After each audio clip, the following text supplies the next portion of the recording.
Lucas Hayes sat across from a stranger in a candlelit restaurant, pouring out his heart about his dead wife and 8-year-old daughter to a woman who wasn't supposed to be there. The confession hung between them like fog, raw and unfiltered, until she stood abruptly and walked out without a word. He'd blown it, again. But when the real blind date finally pushed through the restaurant door 20 minutes later, snow-covered and gasping for breath after walking 3 miles through a blizzard, Lucas realized the universe had just played the cruelest or kindest joke of his life. If you want to see how one night changed everything, stay with me until the end. Hit that like button and drop a comment with your city so I can see how far this story travels. The reservation slip crumpled in Lucas Hayes' palm felt like surrender. Table 14, 7 o'clock. He'd said yes to this setup 3 weeks ago in a moment of weakness, or maybe clarity, he couldn't tell anymore, when his business partner Mike had cornered him during lunch and refused to take no for an answer. "You've been dead inside for 4 years, Mike had said, not unkindly. Emma would want you to try." Emma, his wife, gone in a flash of headlights and twisted metal on Route 9, the same stretch of highway he still avoided like it carried plague. Their daughter Mia had been 6 then. Now she was 8, and sometimes Lucas caught her staring at him with an expression that looked disturbingly like pity. The restaurant, Romano's, was the kind of place that tried too hard. Too many candles, too much exposed brick, waiters who introduced themselves like they were auditioning for a Broadway show. Lucas hated it immediately, which seemed fitting.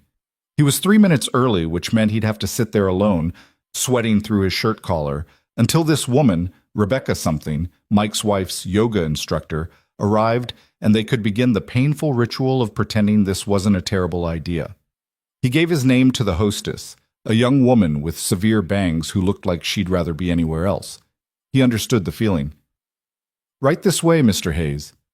She led him past couples who looked genuinely happy, their laughter cutting through the soft jazz playing overhead. Lucas followed her to a corner booth, candlelight throwing shadows across the exposed brick wall. He slid in, immediately regretting the choice of seating. Trapped in the corner, no easy exit. 5 minutes passed. Then 10. He checked his phone twice, found no messages, and tried not to look like a man who'd been stood up. The waiter came by. Tyler, according to his name tag, and Lucas ordered a beer he didn't want just to have something to do with his hands. At 7:18, a woman walked in. She wasn't beautiful in the conventional sense. Her dark hair was wind-whipped, her coat clearly off the rack from somewhere affordable, her boots scuffed at the toes. But there was something in the way she carried herself, a kind of quiet determination that made Lucas sit up straighter. She scanned the room with sharp eyes, and when they landed on his table, she smiled. Not the practiced smile of someone on a first date, but something more genuine. Surprised, almost. She walked over. "Lucas?" He stood, nearly knocking over his untouched beer. "Yeah, hi. Rebecca?" "Actually, it's Lena," she said, sliding into the booth across from him without waiting for an invitation. "Rebecca's my middle name, but I hate it. Too formal." "Oh, okay. Lena, that's nice." She laughed, and it sounded real. "You're nervous. Is it that obvious?" "Little bit." She shrugged out of her coat, revealing a simple black sweater that had seen better days. "Don't worry, I'm nervous too. First date in, honestly, I've lost count." Something in Lucas relaxed, just slightly. "Same. Well, not lost count. I know exactly how long. 4 years, 2 months, 16 days. The words came out before he could stop them, and he immediately wished he could swallow them back. Too much.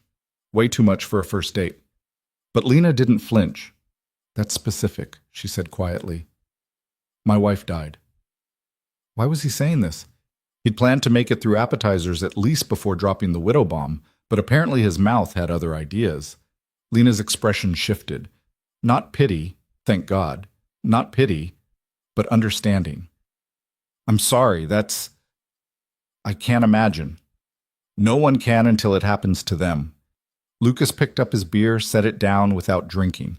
"I have a daughter, Mia. She's 8. Thinks I need to get out more, which is hilarious coming from a 3rd grader.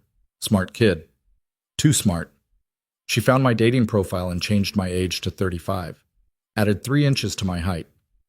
Lena laughed again, and this time Lucas felt something shift in his chest. Not quite warmth, but the absence of cold. Tyler appeared with menus and a practiced smile. "Can I start you folks off with some appetizers?" "Give us a minute," Lena said, waving him off with the ease of someone who'd waited tables herself. When he left, she leaned forward, elbows on the table. "So, Lucas Hayes, widower, father of a too-smart 8-year-old who doctors his dating profile. What else should I know? I run a logistics company. Started it 7 years ago. We do route optimization for delivery services, some warehousing. It's boring. Boring pays the bills."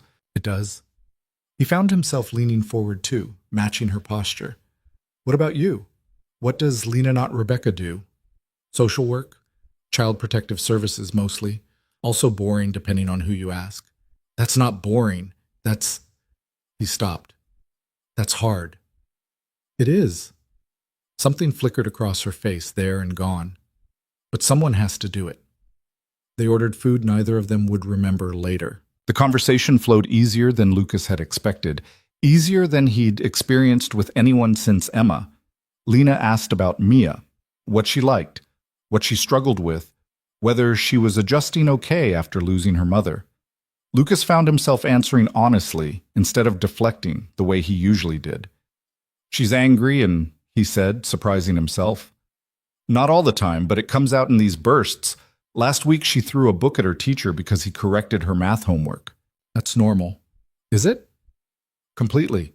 She lost her mother. She's allowed to be angry." Lena picked at her pasta. "Does she talk about it?" "Not to me. We tried therapy for a while, but she clammed up, wouldn't say a word. Sometimes kids don't want to talk to their parents about the hard stuff. They think they're protecting you." Lucas stared at her. "How do you know that?" "I have a sister, 15. Our parents died when she was 7. I've been raising her since." Lena's voice went flat, the kind of flat that meant she'd practiced this story until it stopped hurting. "Car accident, drunk driver." The air between them changed. Something unspoken passed across the table, a recognition that went deeper than sympathy.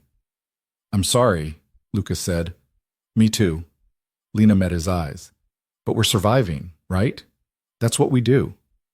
"Is it enough? Just surviving?" "Some days." She paused. "Not always." They sat in silence for a moment, the restaurant noise fading to background static. Lucas felt something crack open in his chest, something he'd kept locked down tight for 4 years. It terrified him. "My wife died on Route 9, he heard himself say. "Head-on collision. Some kid texting and driving crossed the center line. She was coming home from her book club. I was giving Mia a bath. The police showed up at 9:47 p.m. I remember because Mia was complaining that Sesame Street was almost over, and I'd promised she could watch the end." Lena reached across the table. Her hand stopped just short of his, hovering. "Lucas, I haven't been on that road since. I drive 40 minutes out of my way to avoid it. Mia doesn't even know. She thinks I just like the scenic route." He looked at Lena's hand, still suspended between them. "I'm a mess. You should probably run." "I'm not running." "Why not?" She smiled, sad and small. "Because I'm a mess too." Her hand closed the distance. Her fingers were warm. They talked for another hour. About Mia's school, about Lena's sister Sophie and her struggles with high school, about the small, stupid things that filled their days and the large, terrible things they carried. Lucas found himself laughing at Lena's story about Sophie trying to dye her hair purple and ending up with something closer to swamp green. Lena choked on her wine when Lucas described Mia's attempt to give their dog a haircut with kitchen scissors. "She said Cooper looked shaggy," Lucas said. "Now he looks like he survived a lawnmower accident." "Please tell me you have pictures." "So many pictures." Tyler cleared their plates and asked about dessert. Lena checked her phone and her expression changed. "Is that the time?" She looked genuinely surprised. I need to go." "Oh, okay." Lucas tried to hide his disappointment and failed miserably. "This was really nice." "It was." She stood, pulling on her coat with quick, practiced movements. "I'm sorry, I didn't realize how late it got. Sophie's expecting me, and she worries if I'm not home when I say I'll be." "No, I get it. Really." She hesitated, and for a moment Lucas thought she might sit back down. Instead, she reached into her purse and pulled out a crumpled receipt, scribbling something on the back. Here, my number, in case you want to do this again. Lucas took it, their fingers brushing. I'd like that. Good. She smiled, and it reached her eyes this time. Call me. Don't wait 4 years. Then she was gone, weaving through tables toward the exit. Lucas watched her go, feeling lighter than he had in years. He looked down at the receipt in his hand, at the numbers written in hurried script, and allowed himself something he hadn't felt in a long time. Hope. Tyler appeared at his elbow. Can I get you anything else, sir? No, I'm good. Just the check. Already taken care of. Tyler gestured toward the door. The lady paid on her way out. Lucas blinked. She did? Said it was her turn, whatever that means. Tyler shrugged. Must be some inside thing you two have. But they didn't have an inside thing. They just met. Unless...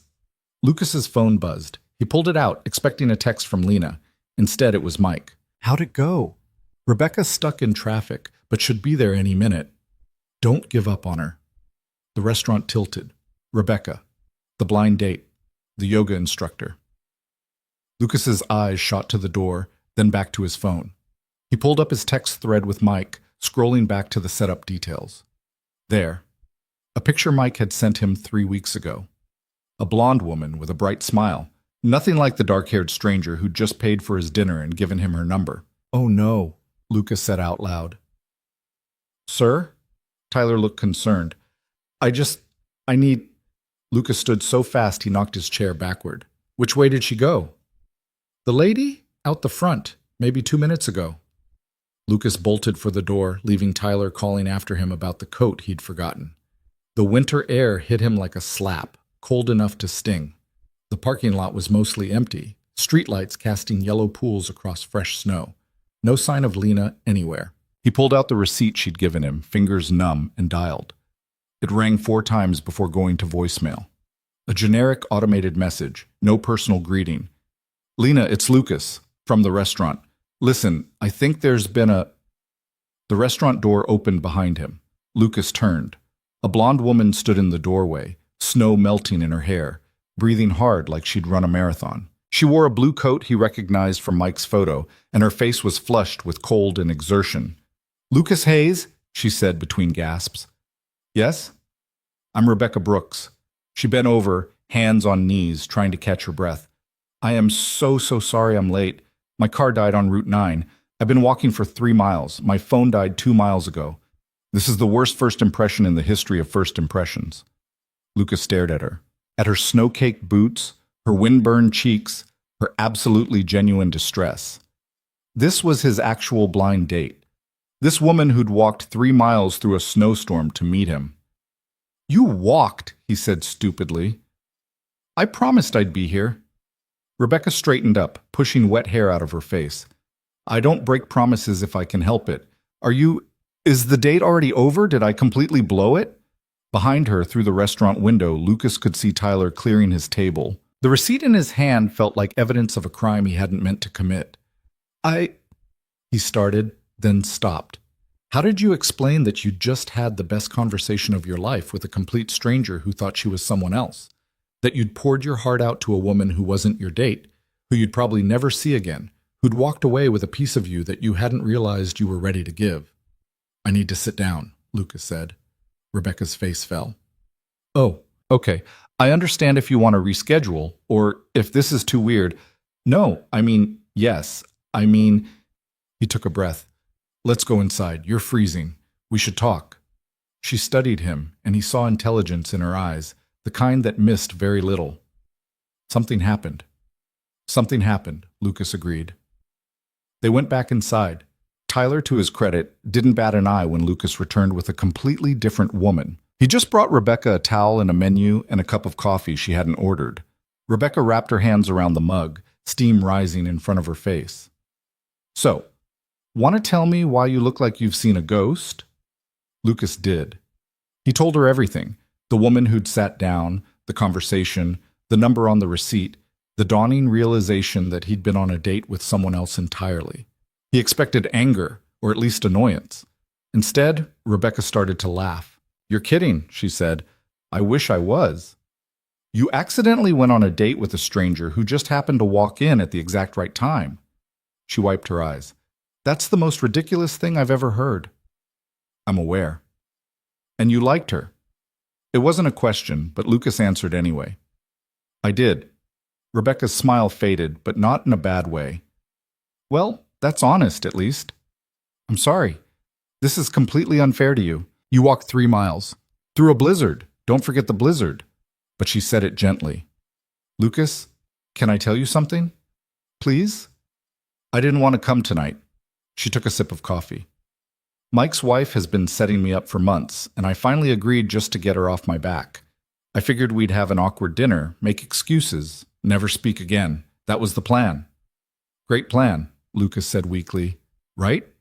Rebecca leaned back. "But then my car died, and I could have called a cab, but I thought, what kind of person doesn't even try? What if he's sitting there waiting, thinking he got stood up?" So I walked.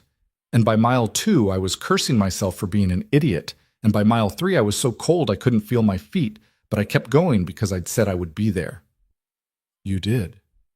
"I did." She set down her mug. "And now I show up to find out you just had a meaningful connection with someone else." The universe has a terrible sense of humor. "The worst," Lucas agreed. They sat in silence for a moment.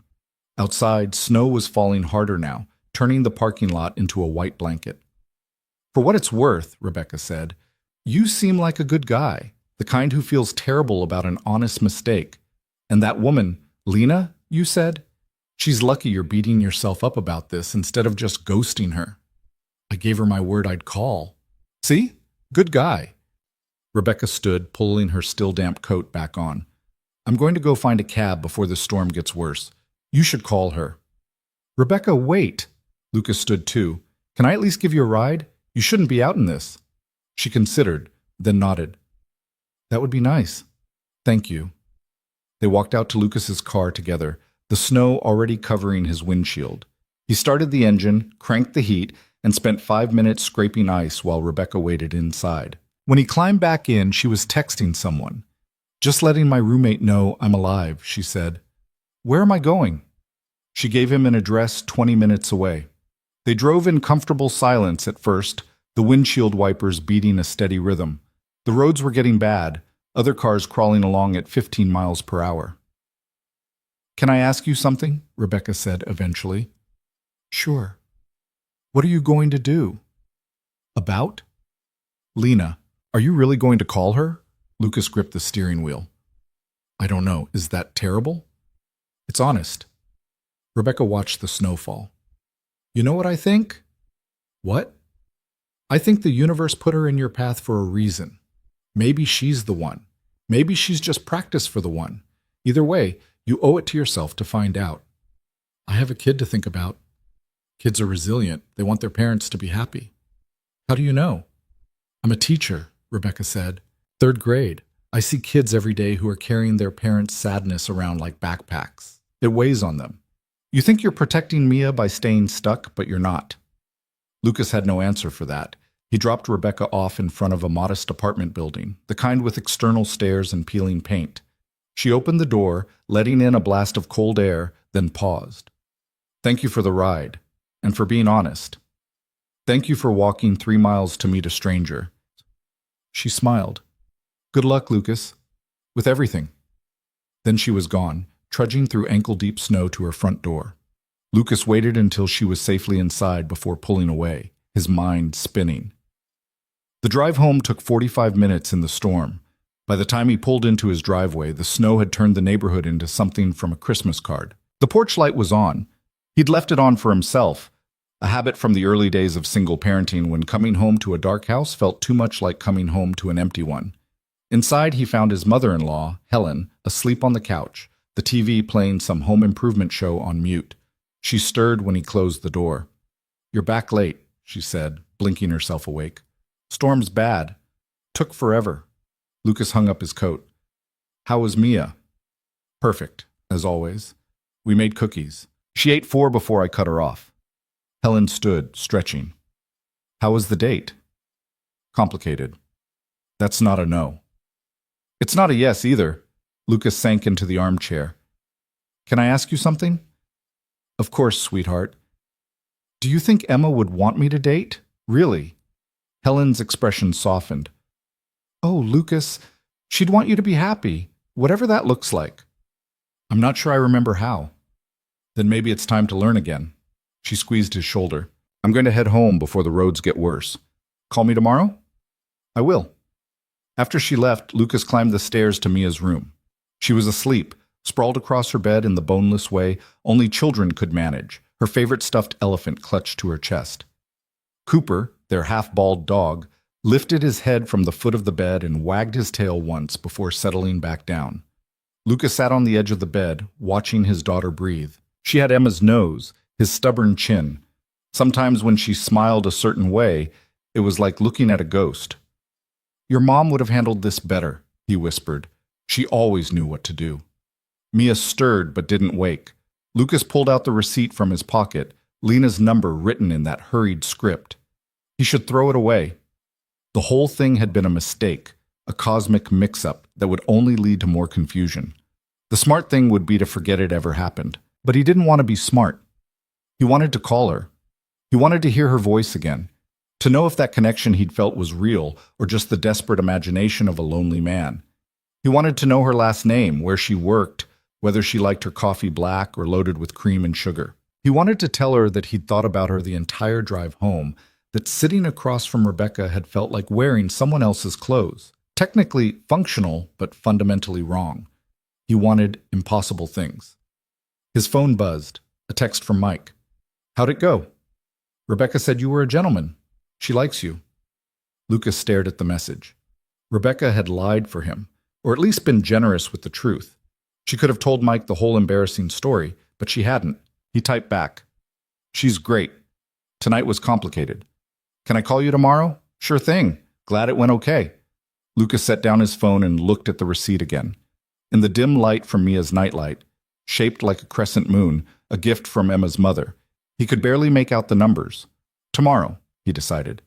He'd call tomorrow, in the daylight, when his head was clear and he could think of what to say that didn't sound insane. But when tomorrow came, it brought complications he never saw coming. He didn't call the next day, or the day after that. The receipt stayed in his wallet, tucked behind his driver's license, where he saw it every time he pulled out cash or his credit card. Each time he told himself he'd do it later, after work, after Mia went to bed, after he figured out what the hell to say to a woman he'd met by accident and couldn't stop thinking about. By Thursday, the receipt was starting to wear at the creases. You look like garbage, Mike said, dropping into the chair across from Lucas's desk. Outside the window, the city was still digging out from the storm. Plows had pushed mountains of snow into the corners of parking lots, turning everything gray and ugly. Thanks. You're a real confidence booster. I'm serious. When's the last time you slept? Mike leaned forward. Is this about Rebecca? Because she texted Jen and said you were nice, but it wasn't a match. No hard feelings. Lucas rubbed his eyes. He'd been staring at spreadsheets for 3 hours, and the numbers were starting to blur. It's not about Rebecca. Then what? Nothing. I'm fine. You're a terrible liar. Mike grabbed a stress ball from Lucas's desk and tossed it from hand to hand.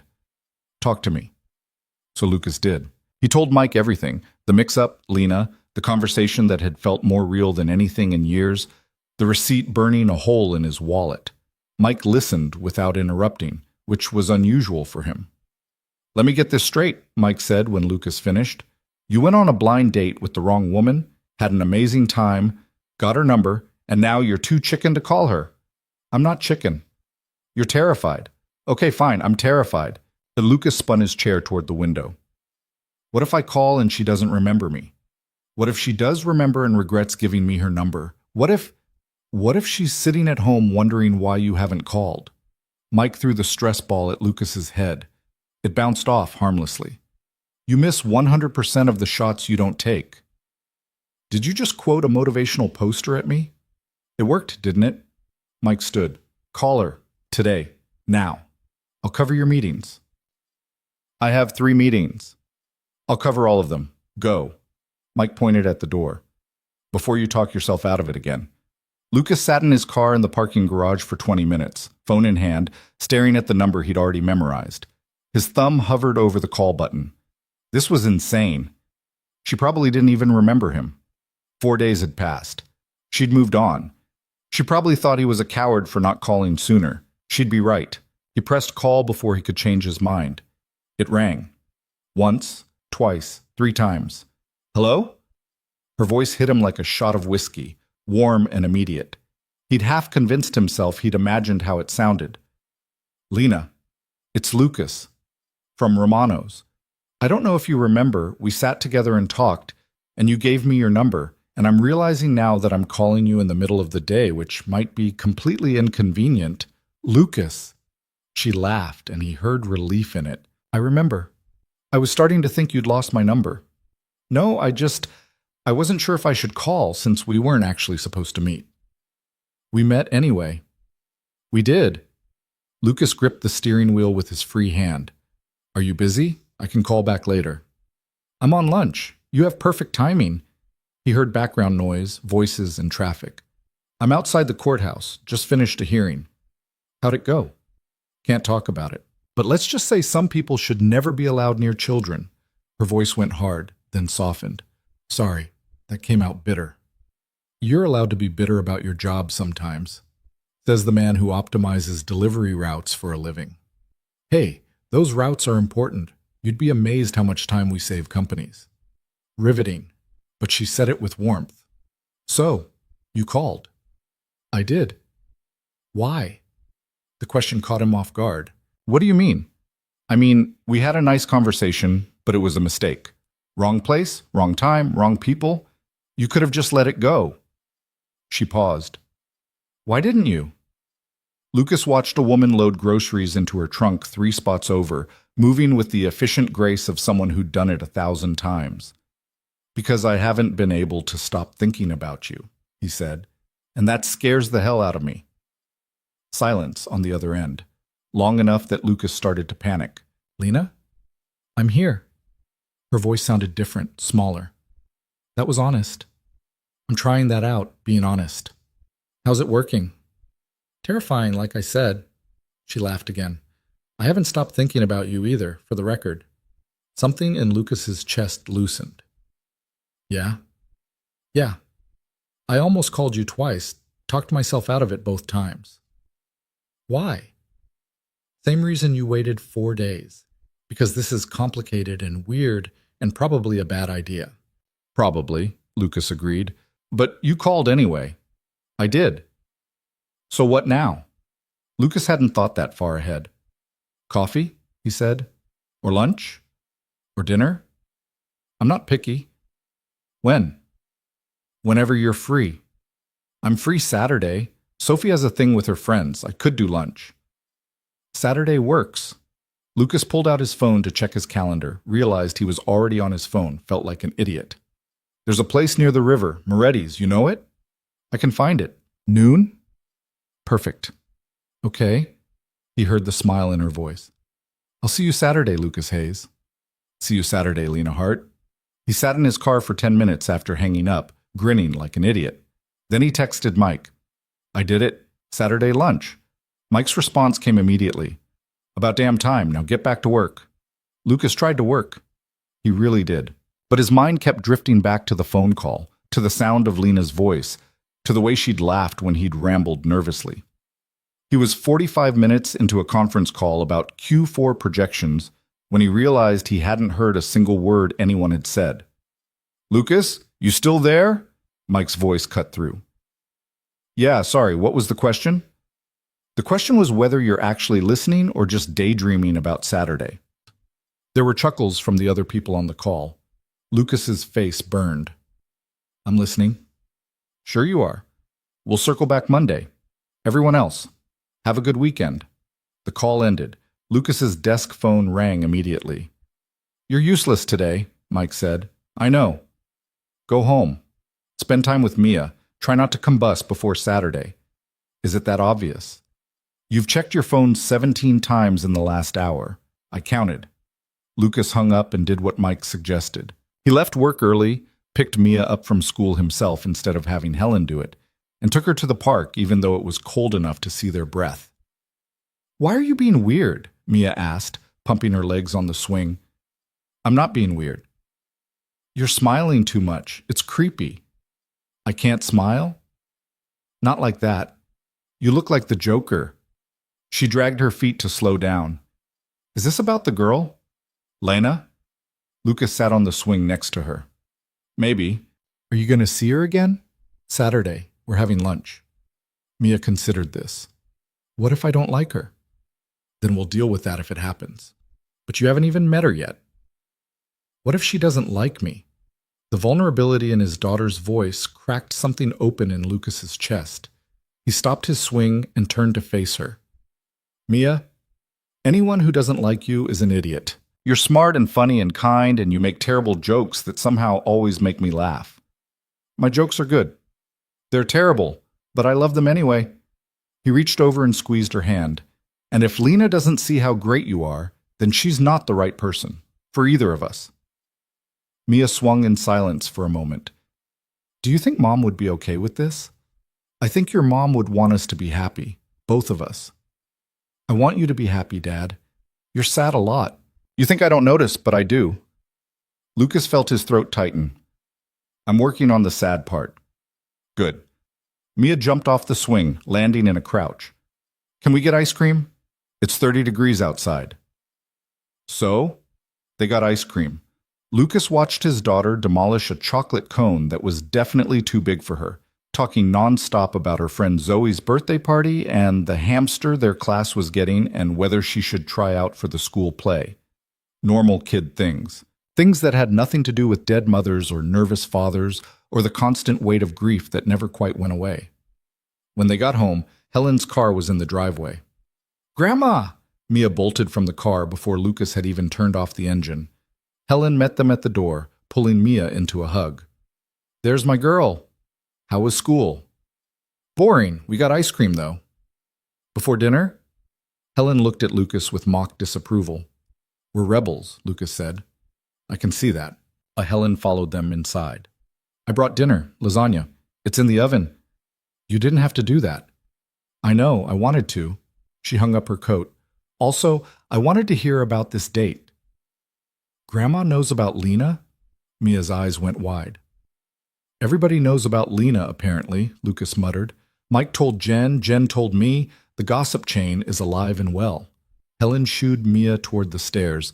"Go wash up for dinner, sweetheart. I need to talk to your dad." When Mia was gone, Helen turned to Lucas with an expression he knew well. The same one she'd worn when he'd told her he was marrying Emma. The same one she'd worn at the funeral. Fierce and loving and a little scary. "Are you sure about this?" she asked. "No, I'm not sure about anything." "Good. If you were sure, I'd be worried." She sat at the kitchen table, gesturing for him to join her. "Tell me about her."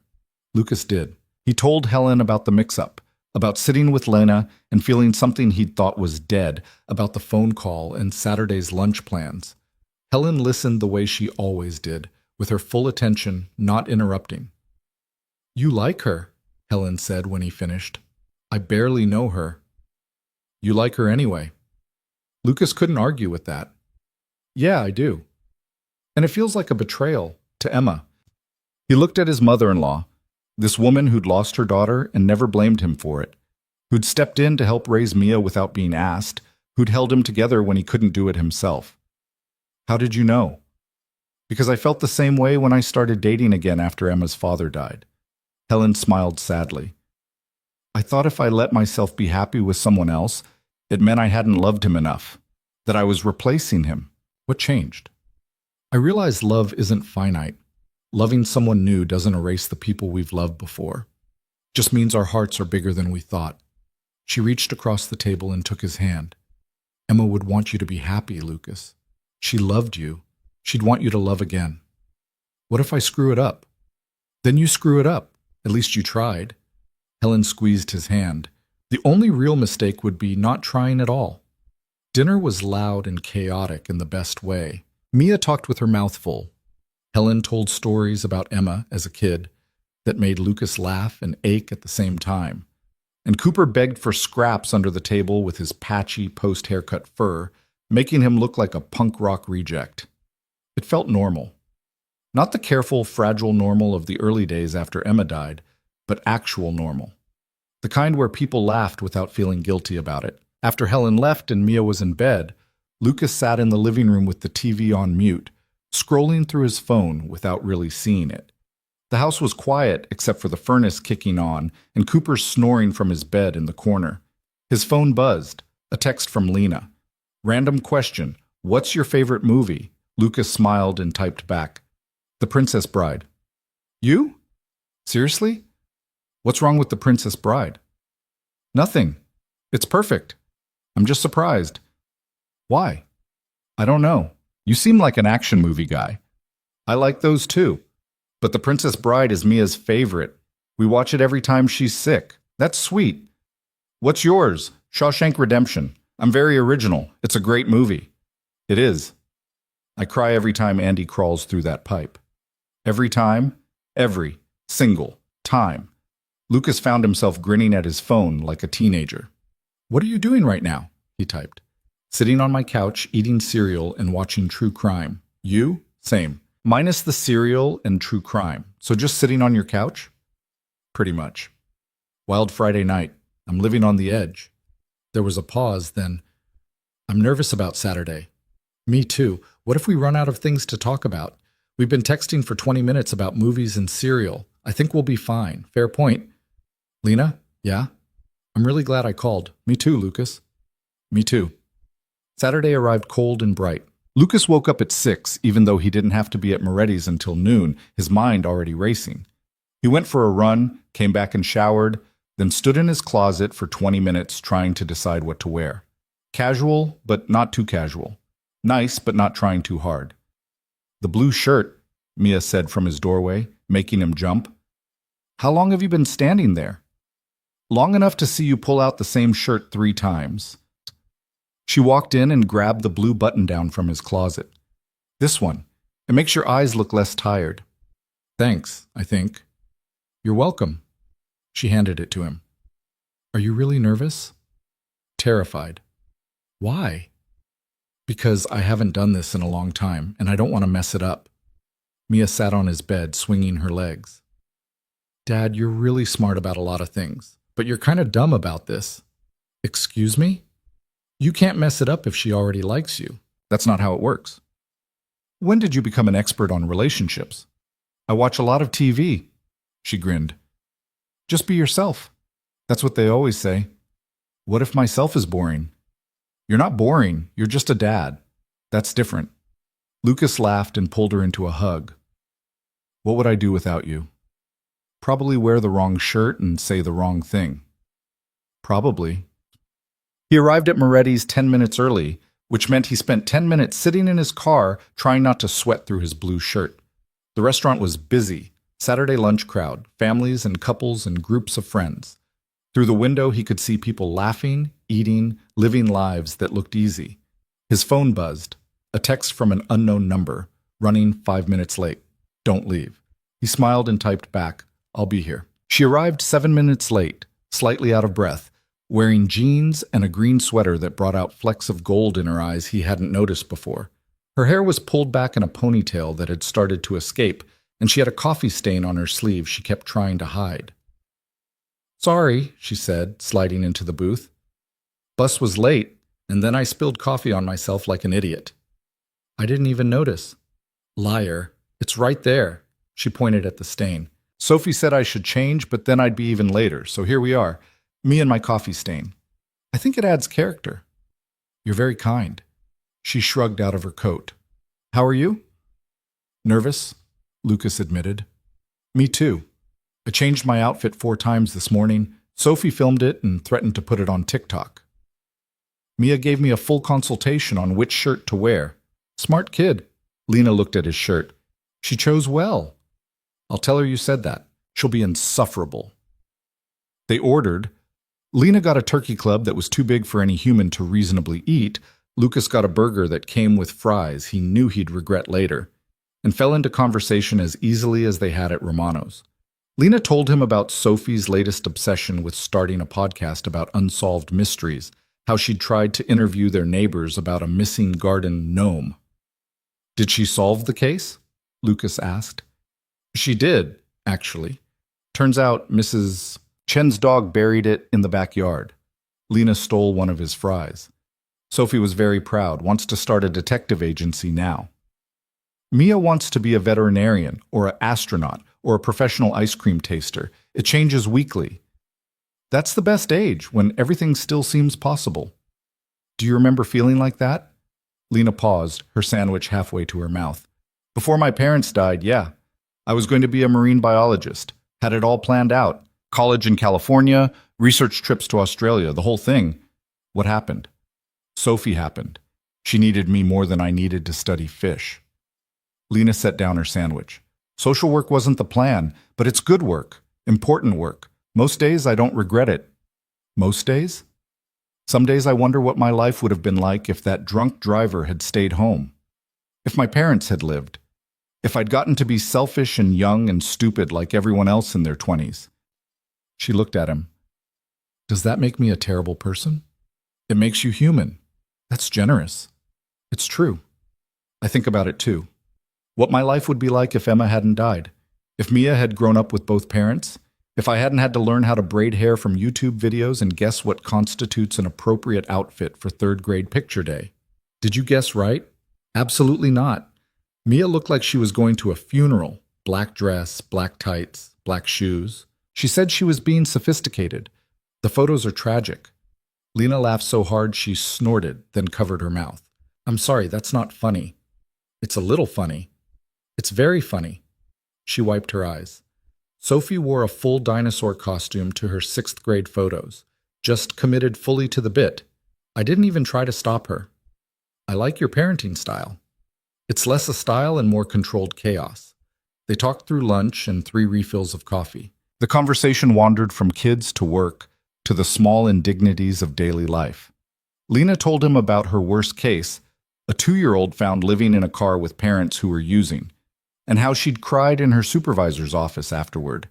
Lucas told her about the day he'd had to fire someone who'd been with the company since the beginning, a good man who just couldn't keep up anymore. Did you give him severance? Lena asked. 6 months, and a reference. He found something better a month later, but it still felt awful. That's the worst part of being in charge. The decisions that don't have good answers. You get that too, in your job. Every day. Lena pushed her plate away, the sandwich only half eaten. Sometimes I take kids out of bad situations and place them somewhere worse. Sometimes I leave them with parents who are trying but failing, and I go home wondering if I just signed their death warrant. There's no manual for it. You just do your best and hope you're not destroying lives. Lucas reached across the table and took her hand. You're not destroying lives. You're saving them.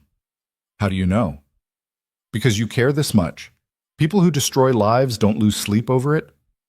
Lena's eyes were bright. She blinked and looked away, but didn't pull her hand back. They sat like that for a moment, the restaurant noise fading into background static. This is intense for a second date, she said finally.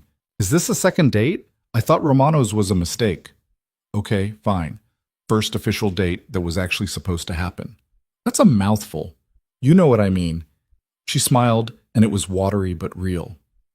Are you always this easy to talk to? Not usually. You bring it out in me. Is that a good thing? I think so. I haven't decided yet. They stayed at Moretti's until the lunch rush thinned out and the waitress started giving them looks. Lucas paid this time over Lena's protests, and they walked out into the cold afternoon. Which way are you going? Lucas asked. Bus stop's that way. She pointed east. You? I'm parked over there. He gestured to the lot. Can I give you a ride home? To the bus stop that's 2 blocks away? To your apartment, where you live, where you'll be warm instead of waiting in the cold for a bus that might not come for 20 minutes. She studied him. You really want to drive me home? I really do. Why? Because I'm not ready for this to be over yet. Lena's expression softened. Okay, but I'm warning you, my building is not impressive. I don't care about your building. The drive took 25 minutes through Saturday traffic that crawled. Lena directed him through neighborhoods he rarely visited, past bodegas with hand-painted signs and laundromats with bars on the windows. She pointed out landmarks as they went. The park where Sophie learned to ride a bike, the corner store run by a Korean woman who gave them expired candy for free, the church with the soup kitchen where they volunteered on Thanksgiving. "This is me," she said finally, pointing to a brick building that had seen better days. "Welcome to Casa Hart." Lucas pulled up to the curb. "It's nice." "You're a terrible liar." "Okay, it's not nice, but it's home, right?" "It is." She unbuckled but didn't move to leave. "Thank you for lunch and for listening to me talk about work stuff. I know it's depressing." "It's real. That's better than depressing." "Is it?" "I think so." They sat in comfortable silence, the engine running, heat blasting. Outside, a group of kids played basketball in the street, their breath fogging in the cold air. An old man walked a small dog that looked like a mop. Normal city Saturday things. "Lucas? Yeah? I'm really glad you called, even though it took you 4 days and I was starting to think you'd ghosted me. I was working up the courage. Did you find it?" "I'm here, aren't I?" She smiled and leaned over, kissing his cheek. Longer this time, warm and deliberate. When she pulled back, her eyes were serious. "Call me again?" "Tomorrow?" "Tomorrow works." She got out, then leaned back through the open door. "This is crazy, right? All of this?" "Completely crazy." "Good. I just wanted to make sure we're on the same page." She shut the door and walked toward her building, turning once to wave before disappearing inside. Lucas sat there for 5 minutes, touching his cheek where she'd kissed him, feeling like a teenager with his first crush. Then he drove home, where he found Mia and Helen decorating Christmas cookies in the kitchen. "How was it?" Mia asked immediately. "Good." "Just good?" "Really good."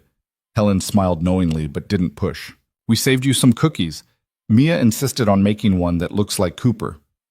The cookie in question was a disaster. Too much frosting, googly eyes that were falling off, and what might have been an attempt at fur but looked more like a skin condition.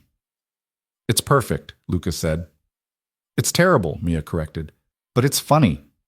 They spent the evening decorating cookies and watching Christmas movies. Mia fell asleep halfway through Elf, curled up against Lucas's side. He carried her to bed, Cooper trailing behind them, and tucked her in with the elephant she'd had since birth. "Night, Dad," she mumbled, half asleep. "Night, sweetheart." "Is Lena nice?" "Very nice." "Good. Love you." "Love you too." Back downstairs, Helen was cleaning up the kitchen. Lucas helped her wash dishes, the two of them working in companionable silence. "She makes you smile," Helen said after a while. "Who?" "Don't play dumb." "Lena. You've checked your phone 6 times in the last hour." Lucas dried a plate. "Is it that obvious?" "To me, yes. To Mia, probably. To everyone else, definitely." Helen handed him another dish. "It's nice to see. You haven't smiled like this in years." "It's early. Could all fall apart tomorrow." "Could. But what if it doesn't?" "Then I have no idea what I'm doing." "Nobody does, sweetheart. We're all just making it up as we go." After Helen left, Lucas pulled out his phone. No messages from Lena yet, but it had only been 2 hours. Too soon to text. He should wait, play it cool. His phone buzzed. A text from Lena. "Sophie wants to know if you're a serial killer." I told her probably not. She's not convinced. Lucas laughed and typed back. "Only on weekends. You're safe until Friday. Good to know. I'll plan accordingly." "How's Sophie?" "Annoyed that I won't tell her anything about you. Very protective. Mia's the same. Maybe they'd get along. Or kill each other. Teenagers and third graders are natural enemies." Lucas hesitated, then wrote what he'd been thinking since he dropped her off. "Want to find out?" "Next Saturday. Ice skating maybe. All 4 of us." The 3 dots appeared and disappeared 3 times. That's a big step. Meeting the kids. I know. What if they hate each other? What if they don't? More dots. Lucas held his breath. "Okay. Saturday. But if this goes sideways, you're explaining to Mia why we're not coming around anymore. Deal. Downtown Rink? Opens at 10. See you there." Lucas set down his phone, heart racing. He'd just committed to introducing his daughter to a woman he'd known for less than 2 weeks. A woman who'd walked into his life by accident and turned everything upside down. It was reckless and stupid and possibly the bravest thing he'd done since Emma died. He texted back, "I'm glad I sat at the wrong table." Her response came immediately. "Me too." The week crawled by like it was moving through concrete. Lucas threw himself into work, trying not to count down the hours until Saturday. He failed miserably. By Wednesday, he'd already planned 3 different conversation topics in case things got awkward. By Thursday, he'd checked the weather forecast 6 times. By Friday, he was a wreck. "You're going to give yourself a heart attack," Mike said, watching Lucas reorganize his desk for the 3rd time that morning. "I'm fine." "You alphabetized your staplers." Lucas looked down. He had, in fact, alphabetized his staplers. "I was bored." "You're terrified. There's a difference." Mike sat on the edge of the desk. "It's going to be fine. Kids are resilient. They'll either love each other or tolerate each other. Either way, you'll survive." "What if Mia hates her? Or worse, what if Lena's sister hates Mia? Then you deal with it like an adult, but you're borrowing trouble before it happens." Mike stood. "Go home early. Spend time with Mia. Prepare her." "Prepare her for what?" "For the fact that you're dating someone. That this person might become important. That things are changing." Mike headed for the door, then turned back. "And Lucas? Stop overthinking this. You like her. She likes you. The rest is just details." Lucas left work at 3 and picked Mia up from school himself. She climbed into the back seat, her backpack nearly as big as she was, and immediately started talking about her day. Something about a science project and a kid named Tyler who ate glue. "Why would anyone eat glue?" Mia asked, genuinely puzzled. "I have no idea, sweetheart. Mrs. Patterson says Tyler has poor impulse control." "What's impulse control?" "It means thinking before you do something." "Oh, Tyler definitely doesn't have that." She kicked the back of his seat absently. "Where are we going? This isn't the way home." "I thought we could get ice cream." "Again? We had ice cream on Monday." "So, there's no law against ice cream twice in 1 week." Mia narrowed her eyes. "You're acting weird again. What's going on?" Lucas pulled into the parking lot of their favorite ice cream place, a little shop that stayed open year-round despite the cold. Inside it was warm and smelled like waffle cones and sugar. Mia ordered her usual, chocolate with rainbow sprinkles, and Lucas got vanilla because he was boring. They sat in a corner booth, the kind with cracked vinyl seats and a table that wobbled. "Okay, Dad, what's this about?" Mia licked her cone with the precision of a surgeon. "What makes you think this is about something?" "Because you're doing the thing where you clear your throat a lot and won't look at me. You always do that when you have to tell me something I won't like." "When do I do that?" "When you told me we were moving after Mom died. When you said we couldn't get a puppy. When you canceled my birthday party because you had to work." She counted them off on her fingers. "Should I keep going?" Lucas set down his ice cream. "You're too smart for your own good." "I know, so what is it?" "Tomorrow, the ice skating. Lena's going to bring her sister, Sophie. She's 15. Mia stopped mid-lick. "A teenager?" "Yes." Actual teenager?" "That's what 15 means, yes." "Cool." Mia went back to her ice cream. "What's she like?" "I don't know. I haven't met her yet." "But you're dating her sister." "We're not." Lucas stopped. Were they dating? 2 lunches and constant texting. What did that constitute? "It's complicated." "It's not complicated. You like her. She likes you. That's dating." Mia said it with the confidence of someone who'd figured out all of life's mysteries. "Is she nice?" "Sophie?" "Lena says she's smart, a little protective, likes true crime podcasts." "That's weird." "You like watching videos of people opening surprise eggs. We all have our things." "Those are educational, Dad. I'm learning about consumer products and marketing." "You're 8. Almost 9. They finished their ice cream and drove home as the sun started to set, turning the sky orange and pink. Mia chattered about her science project, something involving volcanoes and baking soda, while Lucas half listened and tried not to spiral into anxiety about tomorrow. At home, he made dinner. Well, he heated up leftovers and called it dinner. They ate in front of the TV, watching some show about singing competitions that Mia loved and Lucas found baffling. "Dad?" "Yeah?" "Are you happy With Lena? The question came out of nowhere. Lucas muted the TV. I think so. It's still new. But yeah, she makes me happy. Good. You should be happy. Mia picked at her food.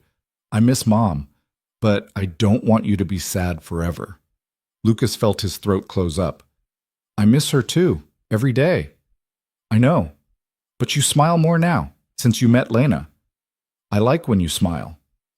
He pulled Mia into a hug, this little person who'd been through so much and somehow still had room in her heart to worry about him. I love you, kiddo. Love you too, Dad, even when you're weird about ice cream. And that night, after Mia was asleep, Lucas lay in bed staring at the ceiling. His phone buzzed on the nightstand. A text from Lena. Sophie is freaking out. About tomorrow? She thinks Mia is going to judge her. I told her Mia is 8. She said 8-year-olds are brutal. She's not wrong. Mia once told our neighbor his sweater made him look like a sad couch. Oh my God. He was wearing a brown and orange Argyle. She wasn't completely wrong. I'm dying. Okay, new plan. We teach the kids to be nice to each other, or we lock them in separate rooms. That seems illegal. Desperate times. Lucas smiled at his phone in the dark. It's going to be fine, he typed. You don't know that. You're right, I don't. But we're going to try anyway. When did you get so brave? About 5 minutes ago. It might not last. I'll take it. See you tomorrow, 10 o'clock. I'll be the one having a panic attack by the skate rental. I'll be the one right next to you. Saturday morning came too fast and not fast enough. Lucas woke up at 6, gave up on sleep at 6:30, and was showered and dressed by 7. He made pancakes for Mia, burned the first batch, and nearly set off the smoke alarm. Are you okay? Mia asked, watching him scrape charcoal into the trash. I'm great. Perfect. Fine. You're a mess. Accurate. The second batch of pancakes turned out better. They ate breakfast while Mia told him in excruciating detail about her friend Zoe's new hamster and whether they should get a hamster and why hamsters were superior to all other pets. What about Cooper? Lucas asked. Mia looked at their half-bald dog, who was lying on his back with his legs in the air, snoring. Cooper is great, but he's not a hamster. Can't argue with that logic. They arrived at the ice rink 15 minutes early. Lucas had never been good at being on time. He was either absurdly early or fashionably late. No middle ground. The rink was already busy. Families and couples and groups of teenagers all lacing up skates and wobbling onto the ice. There they are, Mia said, pointing. Lucas turned. Lena stood by the entrance, wearing a purple coat and a hat with a pom-pom on top that should have looked ridiculous, but somehow didn't. Next to her was a tall girl with dark hair and an expression that suggested she'd rather be anywhere else. Sophie. She had earbuds in and was staring at her phone like it held the secrets of the universe. Ready? Lucas asked Mia. Ready? They walked over. Lena saw them and smiled, the kind of smile that made Lucas's chest do something complicated. Hi, she said. Hi. This is awkward, isn't it? So awkward. Sophie pulled out one earbud. Are you Lucas? I am. You must be Sophie. Unfortunately. She looked at Mia. You're the kid. I'm Mia. I'm not just the kid. I have a name. Sophie's eyebrow went up. Fair enough. Sorry. I'm Sophie. I'm the moody teenager. Do you really listen to murder podcasts? Yeah, you into that? I'm 8. My dad won't let me listen to murder stuff. Probably smart. They're pretty dark. Sophie looked at Lucas. Your dad seems okay. He's weird sometimes, but he's good at pancakes when he doesn't burn them. Lena laughed. Sophie's good at making instant ramen and complaining about homework. We all have our talents. They got their skates. Mia needed the smallest size. Sophie complained hers were ugly. Lucas couldn't remember the last time he'd been skating and found a bench to lace up. Mia struggled with her laces until Sophie knelt down and helped her, showing her how to crisscross them properly. Like this, see? Tight at the ankle, looser at the top. Thanks. Mia looked up at Sophie with something approaching awe. You're really tall. Yeah, I get that a lot. I want to be tall. Give it time. You're 8. You've got years to grow. Almost 9, Sophie grinned. Almost 9. My mistake. They stepped onto the ice. Mia took off immediately, fearless in the way only kids could be, arms windmilling as she nearly crashed into the boards. Lucas grabbed the wall, his ankles already protesting. Lena glided up next to him with an ease that made him jealous. "You're good at this," he said. "I used to skate competitively, a million years ago." "Seriously?" "For like 2 years in middle school, before I realized I was terrible at competitions and good at falling on my face." She pushed off, skating backwards. "Come on, you can't just hug the wall all day." "I absolutely can." "Where's your sense of adventure?" "I left it in the car." Lena laughed and grabbed his hand, pulling him away from the wall. He stumbled, caught himself, and somehow managed not to fall flat on his face. They skated in slow, awkward circles, Lena patient as he remembered how his legs worked. Across the rink, Sophie was teaching Mia how to skate backwards. Mia was terrible at it, falling every few seconds, but she kept getting up and trying again. Sophie caught her before she could hit the ice too hard, steady and careful, in a way that suggested she'd been taking care of people for a long time. "They're doing okay," Lena said. "Better than okay." Lucas watched Mia laugh at something Sophie said. Her face lit up with joy. "Sophie's good with her. She's good with kids. Always has been. Probably because she basically raised herself while I was trying to figure out how to be a parent. You were a kid yourself." 21. Not exactly a kid, but not ready for this either. Lena's hand tightened in his. "I made so many mistakes that first year. Forgot to sign her up for school on time. Fed her cereal for dinner more nights than I want to admit. Cried in the bathroom because I had no idea what I was doing." "Sounds familiar?" "Yeah. I fed Mia McDonald's for a week straight after Emma died because I couldn't figure out how to cook and keep her alive at the same time. She didn't complain once. Just ate her Happy Meals and told me it was okay." They're resilient. They shouldn't have to be. They skated in silence for a while, just holding hands and moving in slow circles. Around them, people laughed and fell and got back up. The rink music played something upbeat and forgettable. The sun came through the windows in long slants, turning the ice gold. "This is nice," Lena said finally. "It is." "Terrifying, but nice." The best things usually are.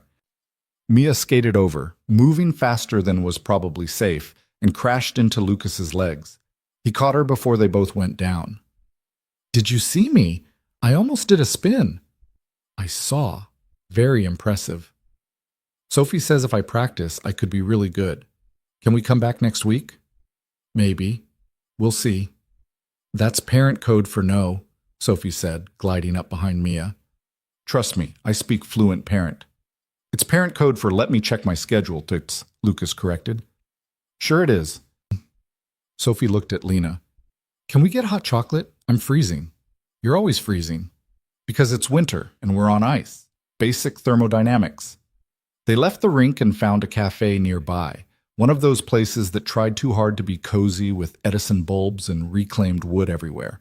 They squeezed into a corner table, the four of them barely fitting, and ordered hot chocolate that came with an obscene amount of whipped cream. "This is like drinking a cloud," Mia said, her face already covered in white foam. "A delicious cloud," Sophie agreed. They fell into easy conversation. Sophie asked Mia about school, Mia asked Sophie about high school, and somehow they ended up in a debate about whether dolphins or octopuses were smarter.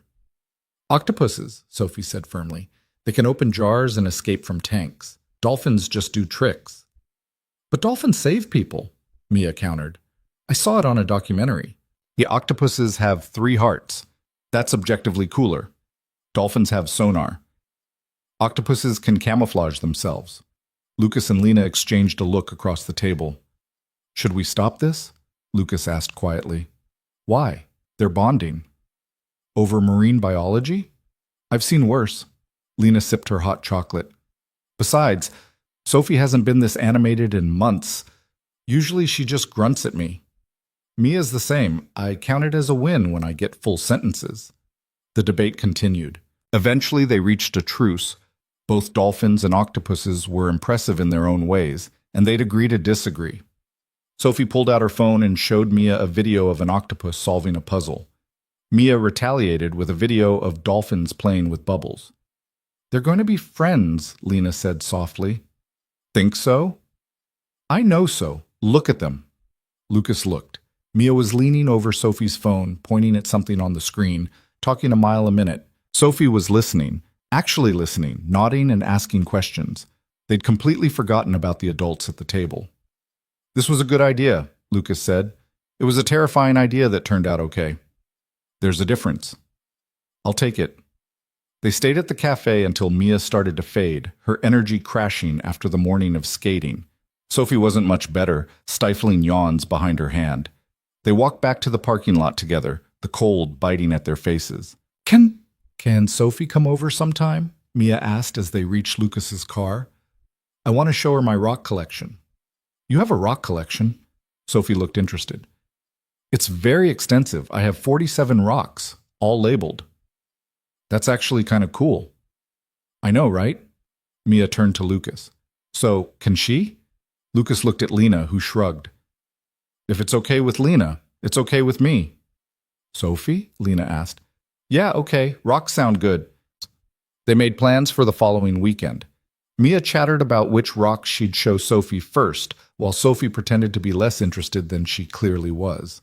Lucas and Lena stood by the cars, not quite ready to say goodbye. This went well, Lena said. It did. I was so nervous I almost threw up this morning. Same. Burned pancakes and everything. We're a mess. The best kind of mess. Lucas reached out and tucked a strand of hair behind her ear. Can I see you this week? Without the kids? Like a date? Exactly like a date. Okay, when? Wednesday, dinner? Wednesday works. They stood there, close enough to kiss, not quite closing the distance. Around them, the parking lot was busy with families loading into cars, kids screaming, car doors slamming. Normal Saturday chaos. I should go, Lena said, not moving. You should. Sophie's watching. Mia too. They're going to give us so much grief. Probably. Lena leaned up and kissed him. Quick and light, but enough to make his heart stutter. When she pulled back, she was smiling. Wednesday, 7 o'clock. Pick me up? I'll be there. She walked back to where Sophie was waiting by their bus stop, the two of them huddled against the cold. Lucas got in his car where Mia was already buckled in, grinning like she'd won the lottery. You kissed her. I didn't. She kissed me. Same thing. You like her. I do. And I like Sophie. She's weird, but in a good way. That's high praise coming from you. I know, I'm very particular. Mia settled back in her seat. So, are we going to see them again? Next weekend, if you want. I want. Can I show Sophie my rocks and my fossil collection and the trilobite I found last summer? You can show her whatever you want, sweetheart. The drive home was quiet, Mia falling asleep in the back seat despite it being barely 2 in the afternoon. Lucas carried her inside and laid her on the couch, covering her with the blanket Emma had crocheted years ago. Cooper jumped up and curled next to her, his patchy fur making him look like a stuffed animal that had been through a war. Lucas's phone buzzed. A text from Lena. Sophie says Mia is actually pretty cool for a little kid. That's the highest compliment she gives. Mia says Sophie is weird but in a good way. I'll take it. How are you? Good, tired, happy, same. Today was good. It was. Thank you for suggesting it. Thank you for saying yes. I know it was a risk. The best things usually are. Lucas smiled at his phone, at this conversation that felt easy and right in a way nothing had in years. He thought about texting something profound, something that captured the strange, scary, wonderful thing that was happening between them. Instead, he just wrote, "See you Wednesday. Can't wait." The week passed in a blur of work and school and the mundane tasks of daily life. Lucas and Lena texted constantly. Good morning messages, random thoughts throughout the day, pictures of stupid things that made them laugh. Mia asked about Sophie every day. A constant stream of questions about what she liked and whether she'd want to see Mia's rock collection or if that was too boring. Rocks aren't boring, Lucas assured her for the 5th time. But what if she thinks they are? What if she was just being nice?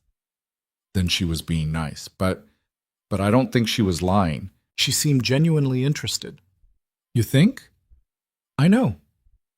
Wednesday arrived cold and clear. Lucas left work early, went home and showered, and changed his shirt 3 times before settling on the blue one. Again. Mia watched from his bedroom doorway, eating an apple. "You're wearing the blue shirt again. It's a good shirt. It's the only shirt you ever wear on dates."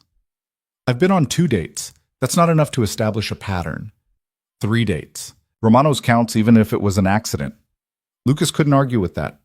He grabbed his coat and his wallet, checked his hair in the mirror, and headed for the door. "Have fun," Mia called after him. "Don't be weird." "No promises." Helen was already there to watch Mia, settled on the couch with a book and a cup of tea. She looked up when Lucas came down the stairs. "You clean up nice." "It's just dinner." "Uh-huh," Helen smiled. "Have a good time. Don't rush back." The drive to Lena's apartment took 30 minutes in rush hour traffic. Lucas parked on the street, fed quarters into the meter, and climbed the stairs to her building. He knocked on apartment 3B and heard muffled voices inside, then Sophie yelling something about privacy.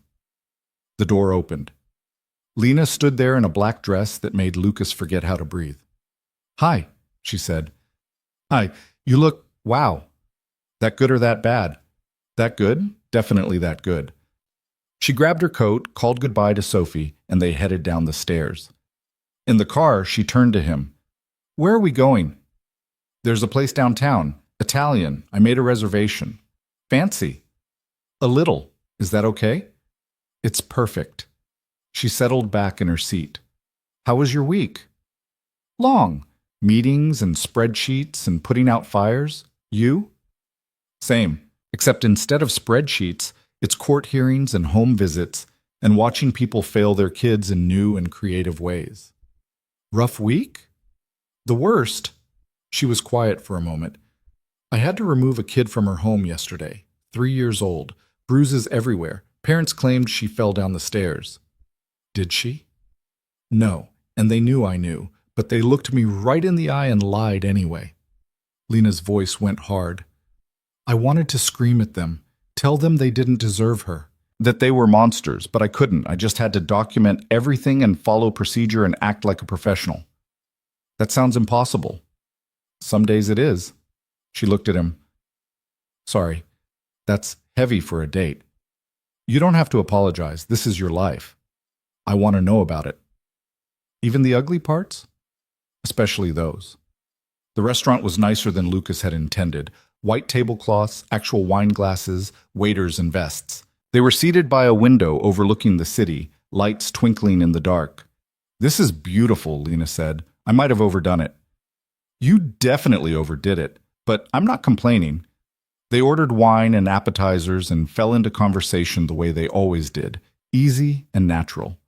Lena told him about Sophie's latest drama, a fight with her best friend over something that sounded trivial but clearly wasn't to 15-year-old girls. Lucas told her about Mia's science project, which had somehow evolved from a volcano to a full-scale model of the solar system made from styrofoam balls and coat hangers. "She's very ambitious," Lena said. "She has no concept of scale or her own limitations. It's going to be a disaster. But a fun disaster. The best kind." The food came, pasta for Lena, chicken for Lucas, and they ate while the restaurant buzzed around them. At the next table, a couple was fighting in whispers. Across the room, someone proposed and the whole restaurant applauded. Normal restaurant things. "Can I ask you something?" Lena set down her fork. "Sure." "What are we doing? Like, really doing?" Lucas took a sip of wine, buying time. "What do you mean?" "I mean, we're dating, obviously. But is this serious? Are we just having fun? Are we heading somewhere or just seeing what happens?" "I don't know." "What do you want it to be?" "That's not an answer." "It's the only one I have." Lucas leaned back. "Lena, I haven't done this in over 4 years. I don't know the rules anymore. I don't know how fast to move or what to say or when to have conversations like this. There are no rules. Then why does it feel like I'm constantly breaking them?" She smiled. "Because you care. And that's scary. Terrifying." "Good. Me too." She reached across the table and took his hand. "For the record, I think this is serious. Or it could be if we let it." "I want to let it." "Yeah? Yeah, but I'm scared I'll mess it up. That I'll do something wrong and you'll realize you can do better." "Lucas, I'm a social worker raising a teenager on a salary that barely covers rent. I eat ramen 3 nights a week, and my car is held together with duct tape and hope. You could definitely do better than me. I don't want better. I want you. The words hung between them. Lena's eyes went bright. That was really honest. I'm trying. I can see that. She squeezed his hand. I want you too. Even though you're a widower with a kid and a half-bald dog and probably more emotional baggage than I can handle. Cooper's hair is growing back. Is it though? Slowly, in patches. They both laughed and the tension broke. The rest of dinner passed in easy conversation, both of them relaxing into the reality of what they were admitting. This wasn't casual. This wasn't just fun.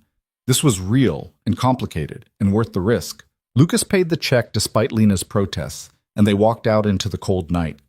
The city was alive around them, people spilling out of bars and restaurants, taxis honking, sirens wailing in the distance. I don't want this to end, Lena said. It doesn't have to. Come back to my place. Meet Cooper officially, have terrible coffee, and watch whatever's on TV. That sounds perfect. The drive home took 20 minutes. They pulled up to Lucas's house. Modest, suburban, the kind of place that screamed single dad trying his best, and went inside. Helen was still there, reading on the couch while Mia slept upstairs. You're back early, Helen said, standing. Traffic was good. Lucas helped her with her coat. Thanks for watching her. Any time, sweetheart. Helen looked at Lena. You must be Lena. I've heard a lot about you. All good things, I hope. The best things. Helen smiled warmly. I'm Helen, Emma's mother. There was a moment of silence, the air suddenly thick with unspoken things. Lena straightened, meeting Helen's eyes directly. It's nice to meet you. Lucas speaks very highly of you. He better. I raised his daughter half the time. Helen pulled on her coat. Be good to him. He deserves it. I will. After Helen left, Lucas and Lena stood in the living room, suddenly awkward. That was intense, Lena said. Helen doesn't mess around. I like her. She liked you too. Trust me, if she didn't, you'd know. Cooper wandered in from the kitchen, his patchy fur sticking up at odd angles. He sniffed Lena's leg, decided she was acceptable, and flopped down on her feet.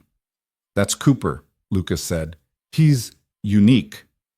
That's a nice way of saying he looks like he lost a fight with a lawnmower. I was trying to be polite. Lena bent down and scratched Cooper's ears. He groaned with pleasure. But yeah, he's seen better days.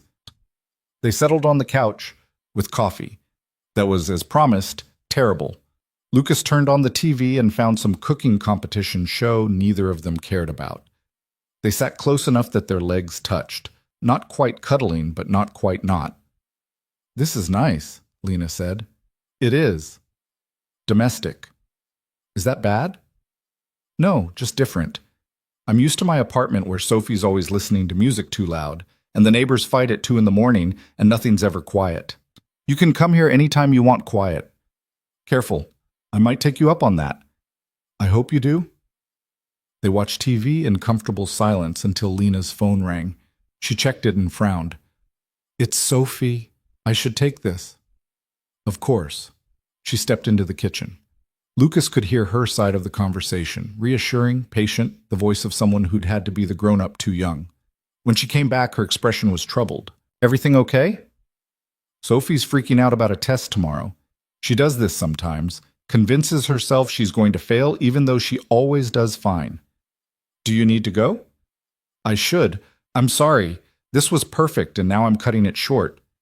Don't apologize. She needs you. She always needs me. Lena grabbed her coat. Sometimes I wish she didn't. Is that terrible? It's human. Lucas drove her home, the streets quiet this late. At her building, she turned to him before getting out. Thank you for tonight, for everything. Thank you for saying yes. I'm glad I did. She leaned over and kissed him, longer this time, her hand on his cheek. When she pulled back, she was smiling. I'll call you tomorrow. I'll be waiting. He watched her climb the stairs and disappear inside, then sat in his car for a long moment, his lips still tingling. His phone buzzed. A text from Lena. I forgot to tell you, I got a job offer today. Big firm in Boston. More money, better benefits, actual career advancement. Lucas stared at the text, his stomach dropping. That's amazing, he typed, even though his hands were shaking. When do you start? The response came after a long pause. I have until after Christmas to decide. It's a lot to think about. Yeah, it is. I'm sorry. I should have told you at dinner. Don't apologize. This is huge. It is. And I don't know what to do. Lucas sat in his car outside her building, staring at his phone, and felt the ground shift beneath him. They'd just admitted this was serious, that they wanted it to be real. And now she might be leaving. He typed and deleted 3 responses before settling on, "We'll figure it out." Will we? I don't know. But we'll try. Okay. Good night, Lucas. Good night. He drove home in a daze, his mind spinning. Inside, the house was quiet.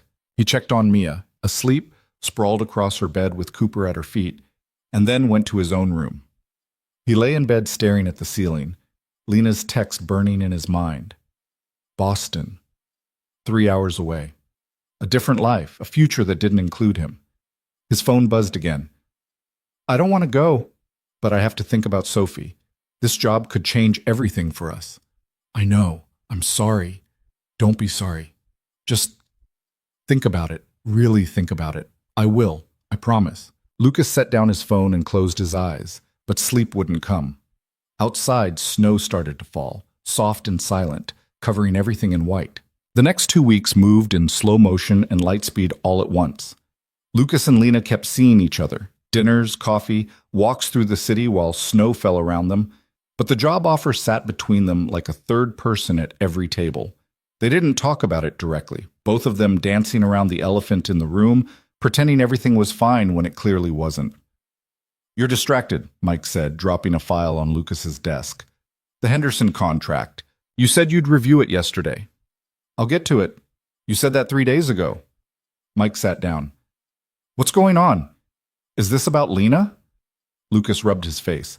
He'd slept maybe 4 hours, his mind spinning with scenarios that all ended badly. She got a job offer in Boston. Oh, that's far. Yeah. What's she gonna do? I don't know. She won't talk about it. Lucas spun his chair toward the window. Outside, the city looked gray and cold, the kind of December that made you wonder why anyone lived this far north. She keeps saying she has to think about Sophie, about their future. And she's right. It's a great opportunity. Better money, better benefits. I can't ask her to turn it down. Did she ask you to? No. Then maybe you should tell her how you feel. And say what? Don't take your dream job because we've been dating for 3 weeks? That's selfish. It's honest. Mike leaned forward. Look, I don't know what the right answer is, but I know you're miserable, and she's probably miserable, and neither of you is talking about it. That's a recipe for disaster. Lucas knew Mike was right, but knowing something and doing something about it were 2 very different things. That night, Lena came over for dinner.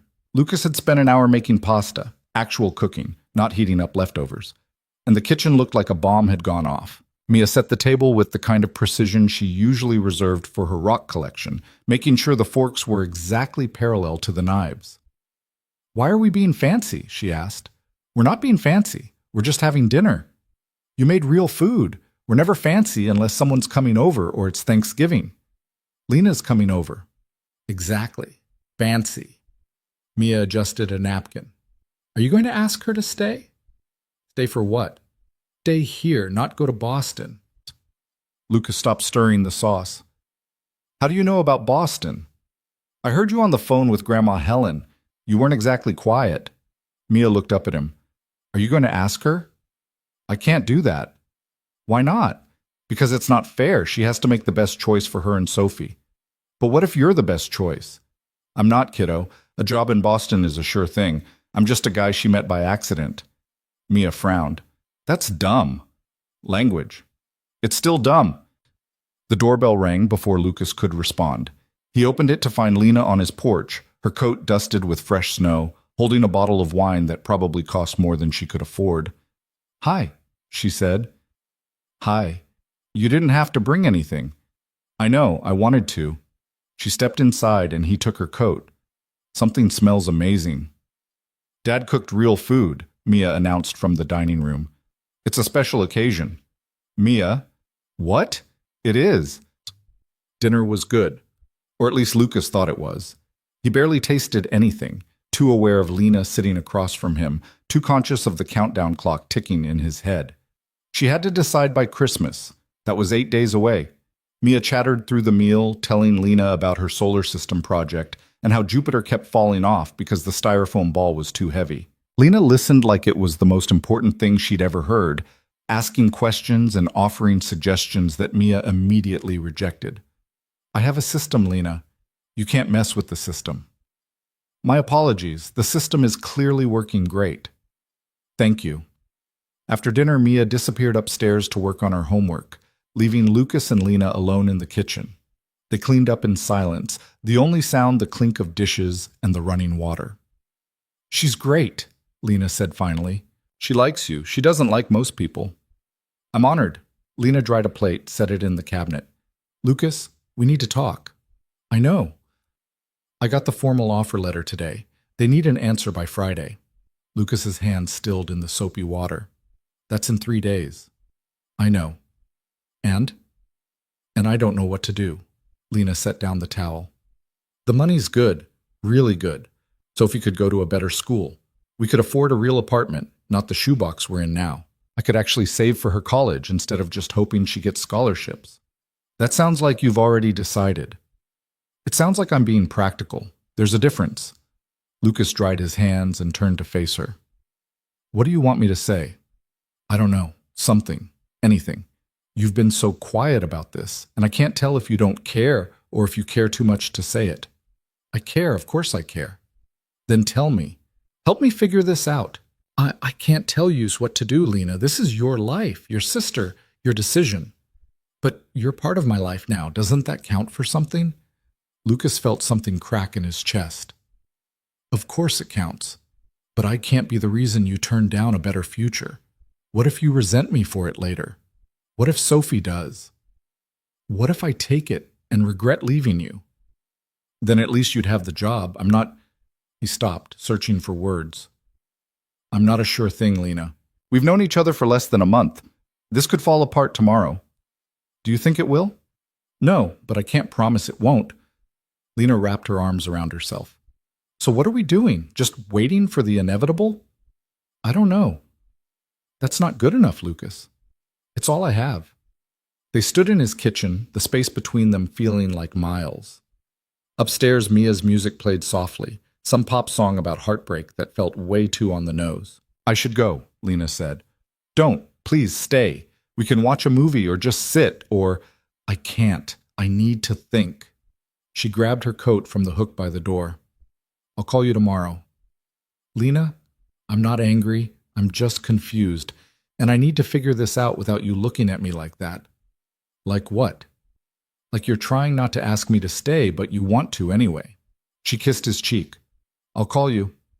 Then she was gone, the door closing behind her with a soft click. Lucas stood there for a long moment, staring at nothing, feeling like he'd just failed a test he hadn't known he was taking.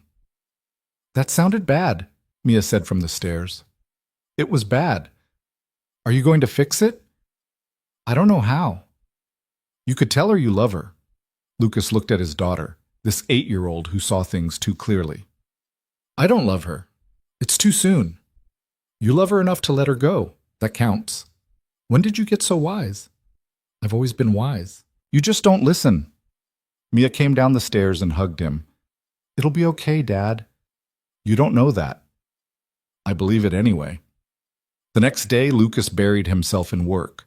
He reviewed contracts, attended meetings, responded to emails with an efficiency that bordered on manic. Mike watched him from across the office, but didn't comment, which Lucas appreciated more than he could say. At 3, his phone rang, unknown number. Hello?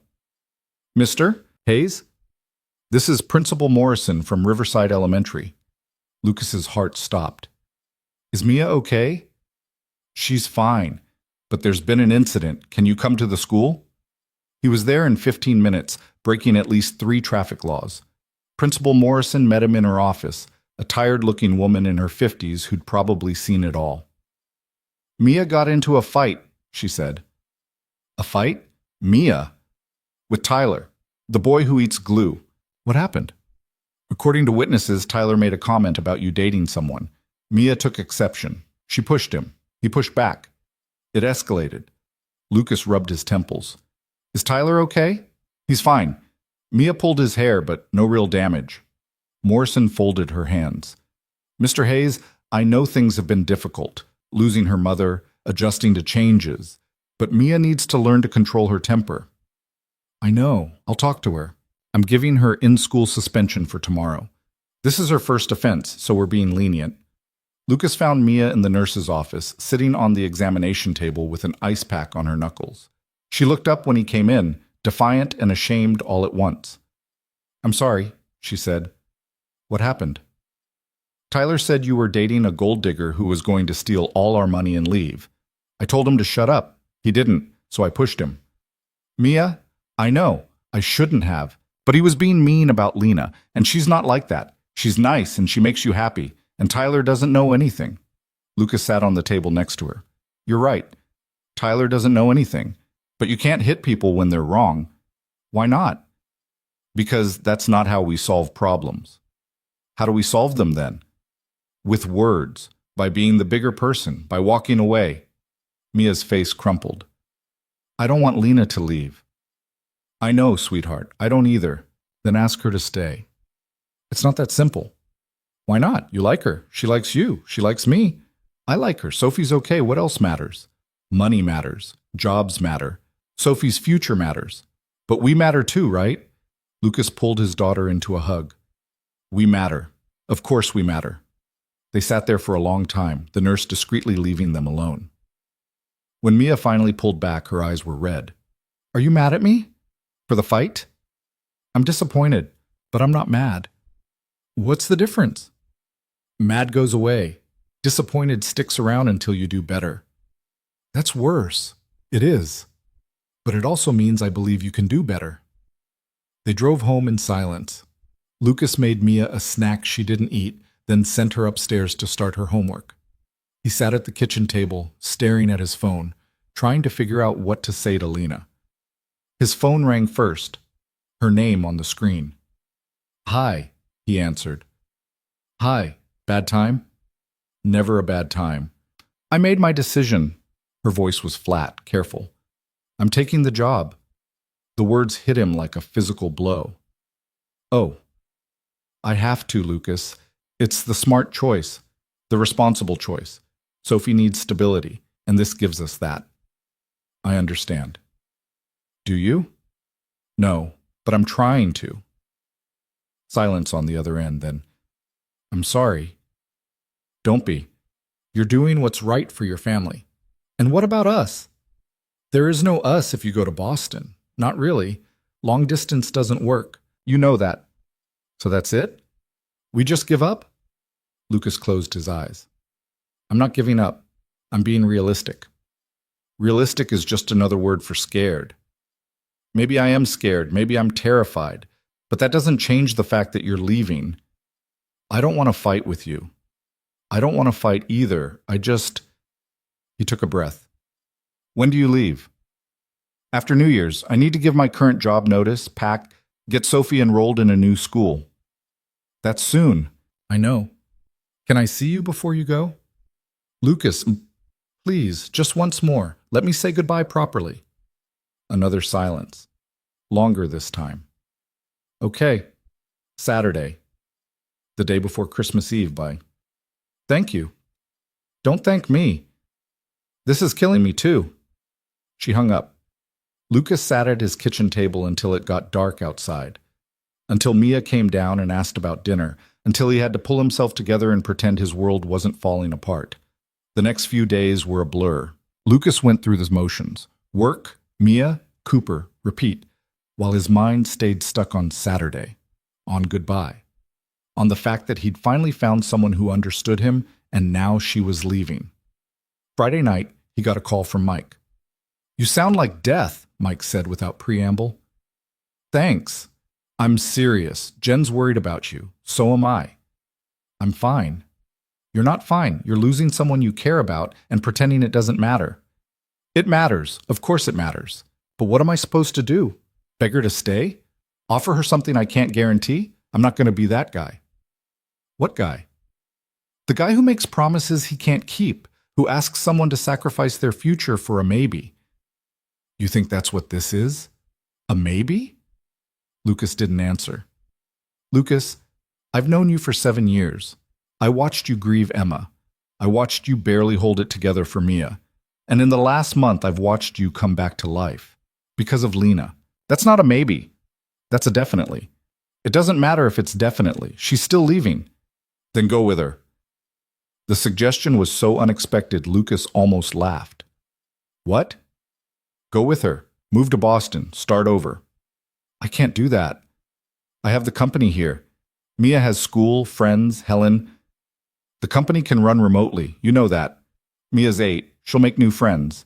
And Helen would want you to be happy. You're insane. I'm practical. You're the one being insane, letting her walk away without a fight. After Mike hung up, Lucas lay in bed staring at the ceiling, the idea rattling around in his head. Move to Boston. Leave everything behind. Start fresh. It was crazy. It was impossible.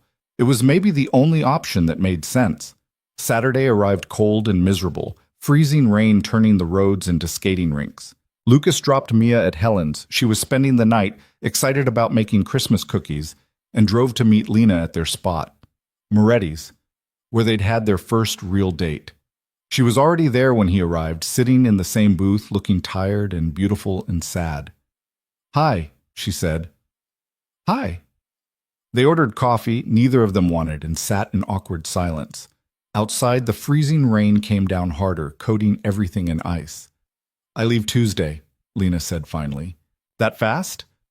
They want me to start January 2nd. I need time to find a place, get Sophie settled. She stirred her coffee.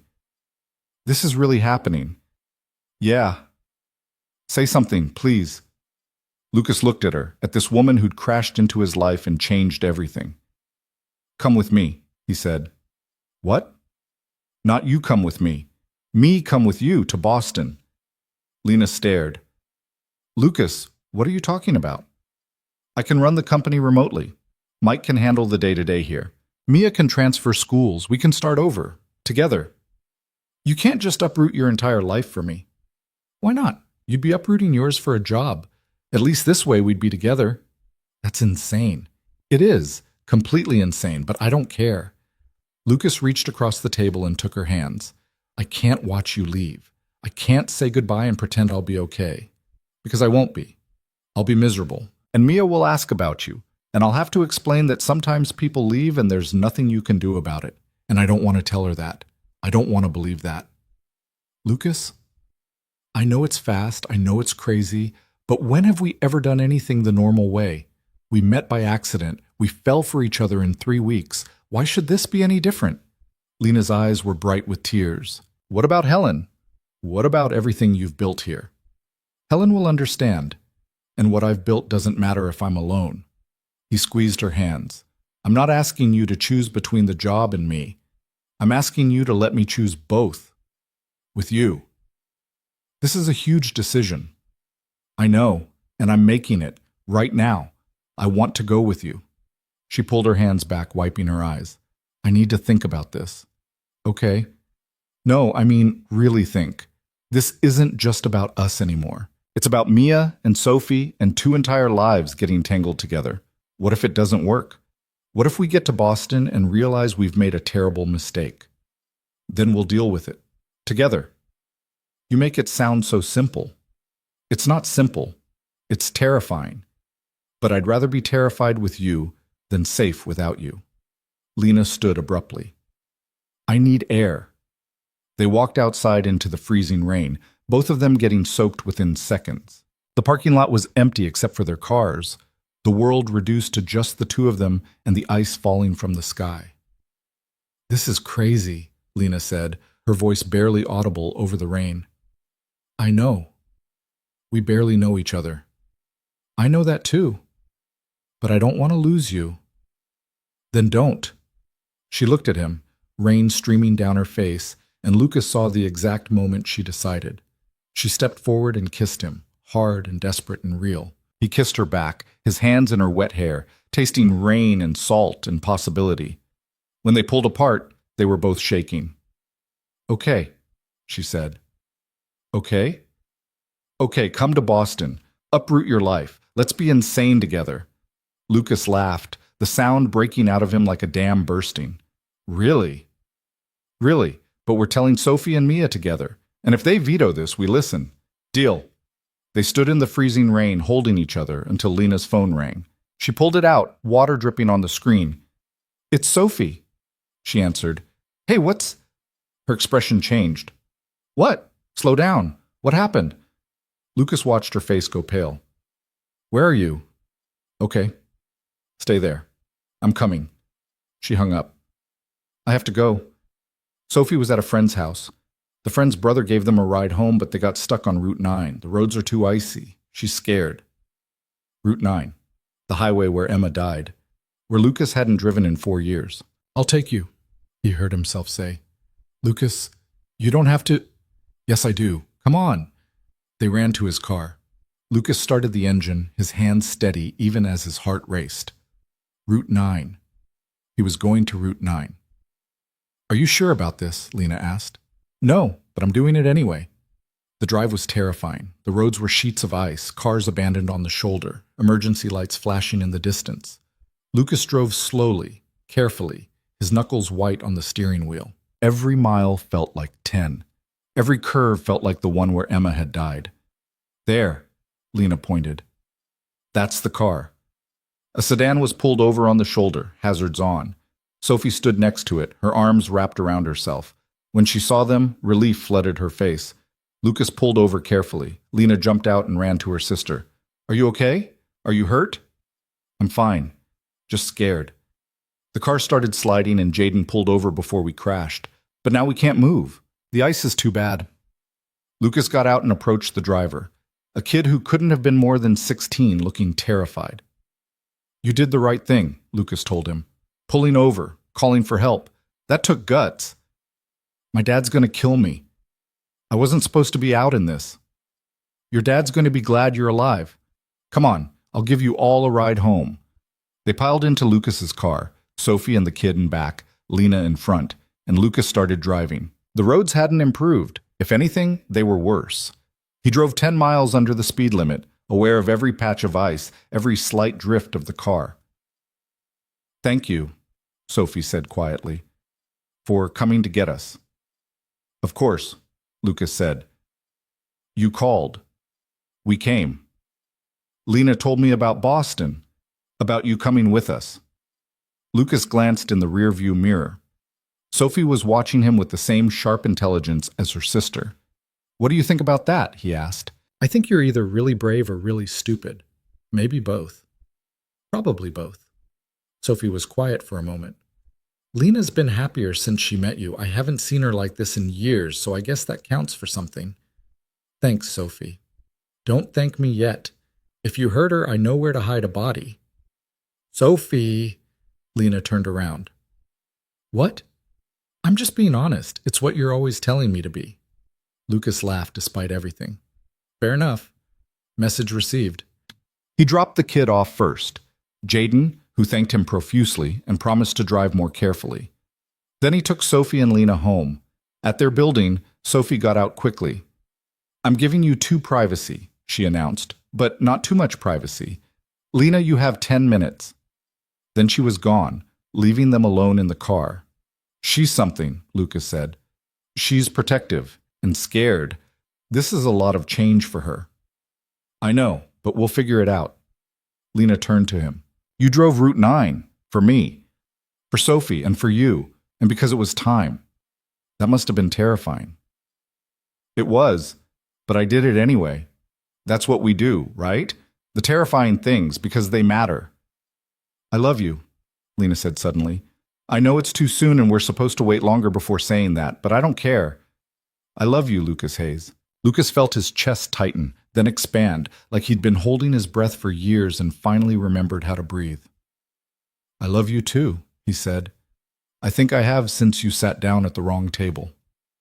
They kissed in his car, in front of her building, while freezing rain fell and turned the world into glass. When they pulled apart, Lena was crying. Happy tears, she clarified. I promise. Good. I've had enough of the other kind. Me too. She got out of the car, then leaned back through the door. Boston, she said. Boston, he confirmed. Together. Together.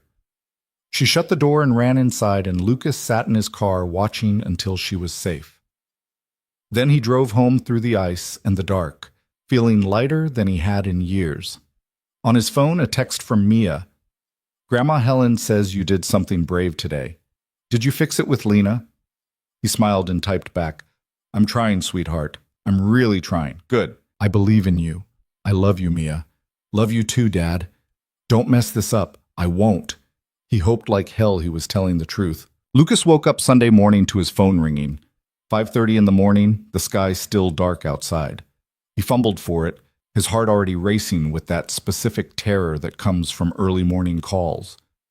Hello? Lucas, it's Helen. Don't panic. His heart stopped. What happened? Mia's fine. She's here with me, but I got a call from Sophie about 20 minutes ago. Lena's in the hospital. Lucas was out of bed before Helen finished the sentence. What? Why? What happened? Calm down. She's okay. Sophie said something about chest pains in the ER. She called me because she didn't want to worry you, which is ridiculous, but teenagers have their own logic. I'm coming to get Mia, then I'm going to the hospital. I'll have her ready. Lucas drove to Helen's house in record time, his mind spinning through every worst-case scenario. Heart attack, stroke, something catastrophic that would take Lena away just when he decided to build a life with her.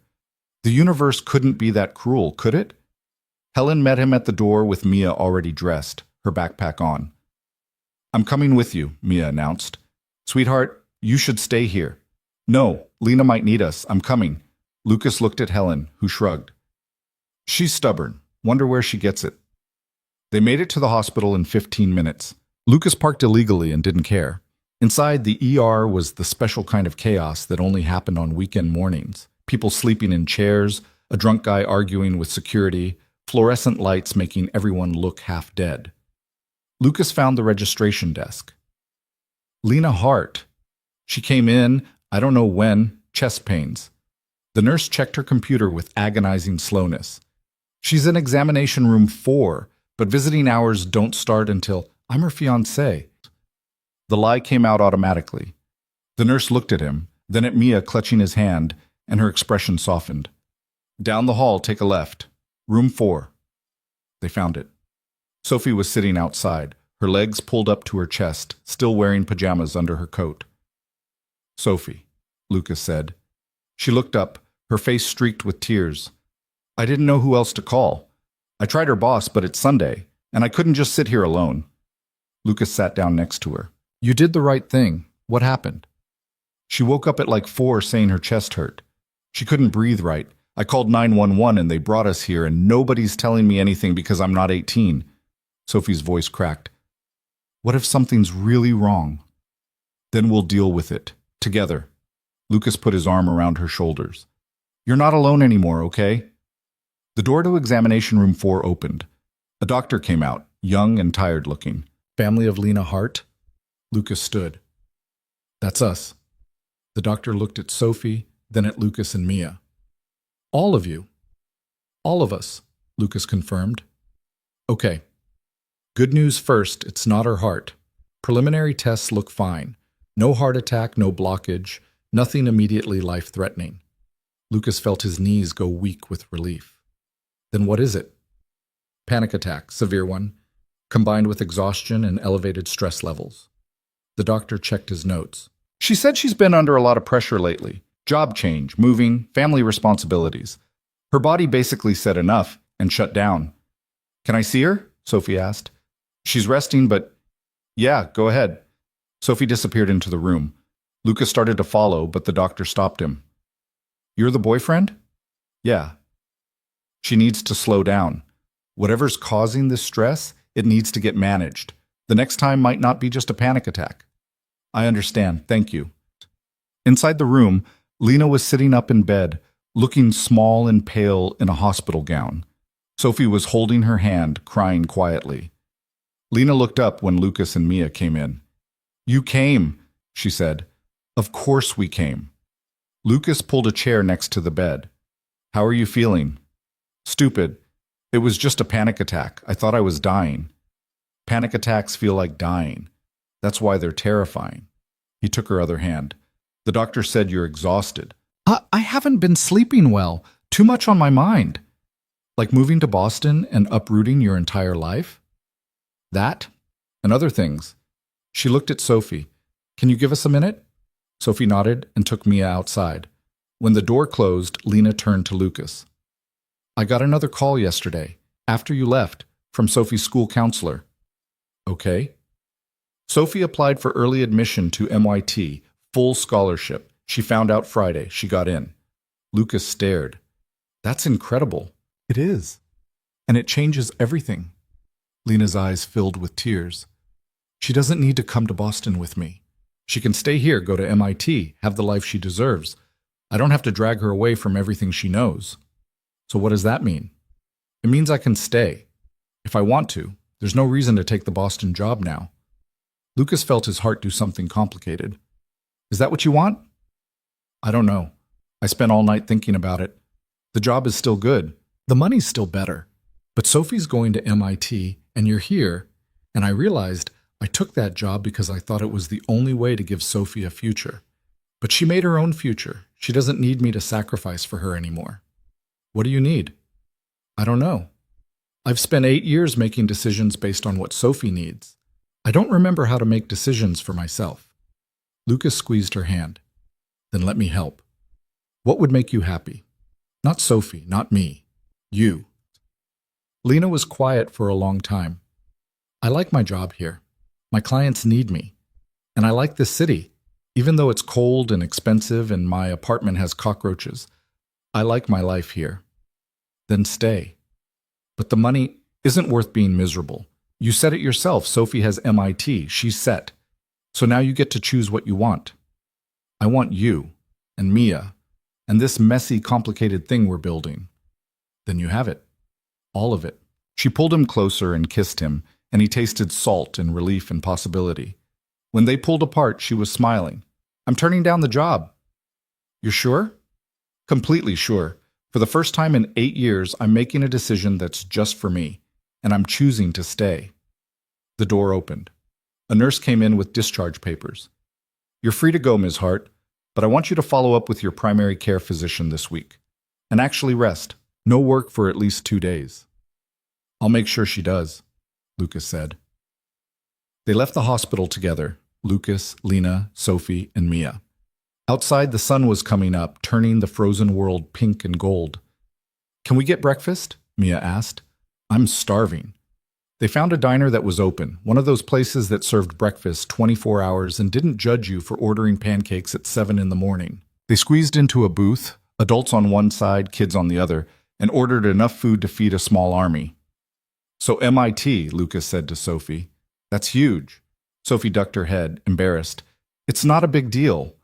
It's a massive deal, Lena corrected. Full scholarship, early admission, you're brilliant. I just like science and math and solving problems. That's literally what being brilliant is, Mia said. You're smart. Accept it. Sophie smiled. Okay, fine. I'm smart. Happy? Very. They ate breakfast while the diner filled up around them. Families coming from church, night shift workers heading home, people living their lives in that space between Saturday night and Sunday morning. Lucas watched Lena laugh at something Sophie said, watched Mia steal bacon from everyone's plates, and felt something settle in his chest. This was what he'd been missing without knowing it. After breakfast, they dropped Sophie and Lena at their apartment. Sophie hugged Lucas before getting out of the car. Thank you, she said quietly, for coming to the hospital, for not freaking out. You're family now. That's what family does. I'm glad Lena sat at the wrong table. Me too, kid. Me too. Lena kissed him goodbye, promised to rest, and headed inside. Lucas drove Mia home, both of them exhausted. That was scary, Mia said. It was, but everyone's okay. Are you and Lena okay? Like, really okay? We're figuring it out. But yeah, I think we're okay. Good, I like her. And Sophie's cool even though she's a teenager. High praise. I'm serious. She's teaching me about true crime. Did you know there's a whole category of murders that happen in small towns? I did not know that, and I'm not sure I want you learning about murder. It's educational, Dad. I'm learning about criminal justice and forensic science. You're 8, almost 9, and very mature for my age. Lucas laughed despite everything. That you are, kiddo. That you are. The next few days were a blur. Christmas came and went. Lucas, Mia, Helen, and Lena's first Christmas together, awkward and wonderful all at once. They exchanged gifts in Helen's living room, ate too much food, and watched Mia and Sophie argue about whether Die Hard was a Christmas movie. It takes place at Christmas, Mia insisted. That doesn't make it a Christmas movie, Sophie countered. By that logic, Batman Returns is a Christmas movie. It is a Christmas movie. Lena and Lucas exchanged glances across the room. Our kids are weird, Lena whispered. The best kind of weird, Lucas agreed. On December 28th, Lena officially turned down the Boston job. She called Lucas immediately after. I did it. I told them no. How do you feel? Terrified? Relieved? Like I just jumped off a cliff without checking if there was water below. There's water, I promise. You better be right. I am. Trust me. That night, Lucas called an emergency meeting with Mike. I need to ask you something, Lucas said, and you can say no. That's a terrible way to start a conversation. I want to expand the company, open a new division focused on sustainable logistics, green delivery, route optimization for electric vehicles, the whole thing. Mike leaned back in his chair. That's ambitious and expensive. I know, but I've been thinking about it for months. We've got the infrastructure. We've got the client base. We just need the expertise. And I want to offer Lena a job, Director of Community Partnerships. She'd work with cities and nonprofits to optimize their delivery systems, reduce waste, connect underserved communities. She's got the social work background, the connections, the passion. Mike studied him. You want to give your girlfriend a job at your company. I want to give a qualified candidate a job that doesn't exist yet but should. The fact that she's my girlfriend is secondary. Is it, though? Mostly. Lucas rubbed his face. Look, she turned down Boston to stay here. For me, partially. For Sophie, partially. But she also turned down a massive pay increase. I can't match Boston's offer, but I can give her something meaningful, something that uses her skills and pays her what she's worth.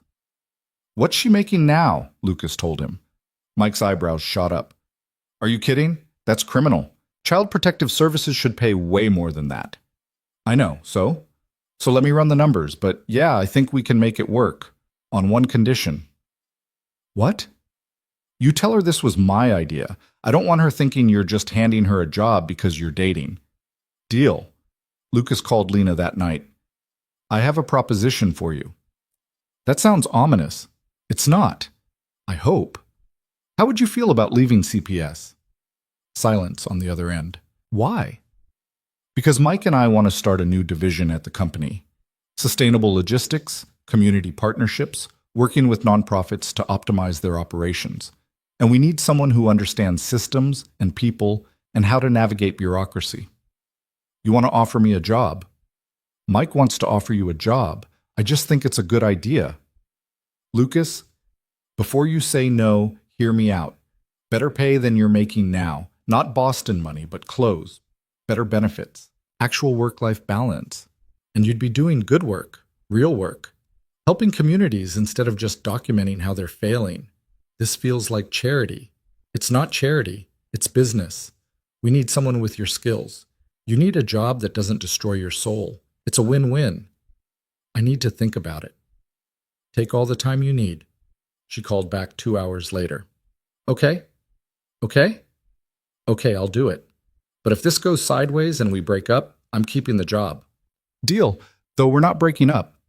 You don't know that. I know enough. Lena started at Hayes Logistics on January 5th.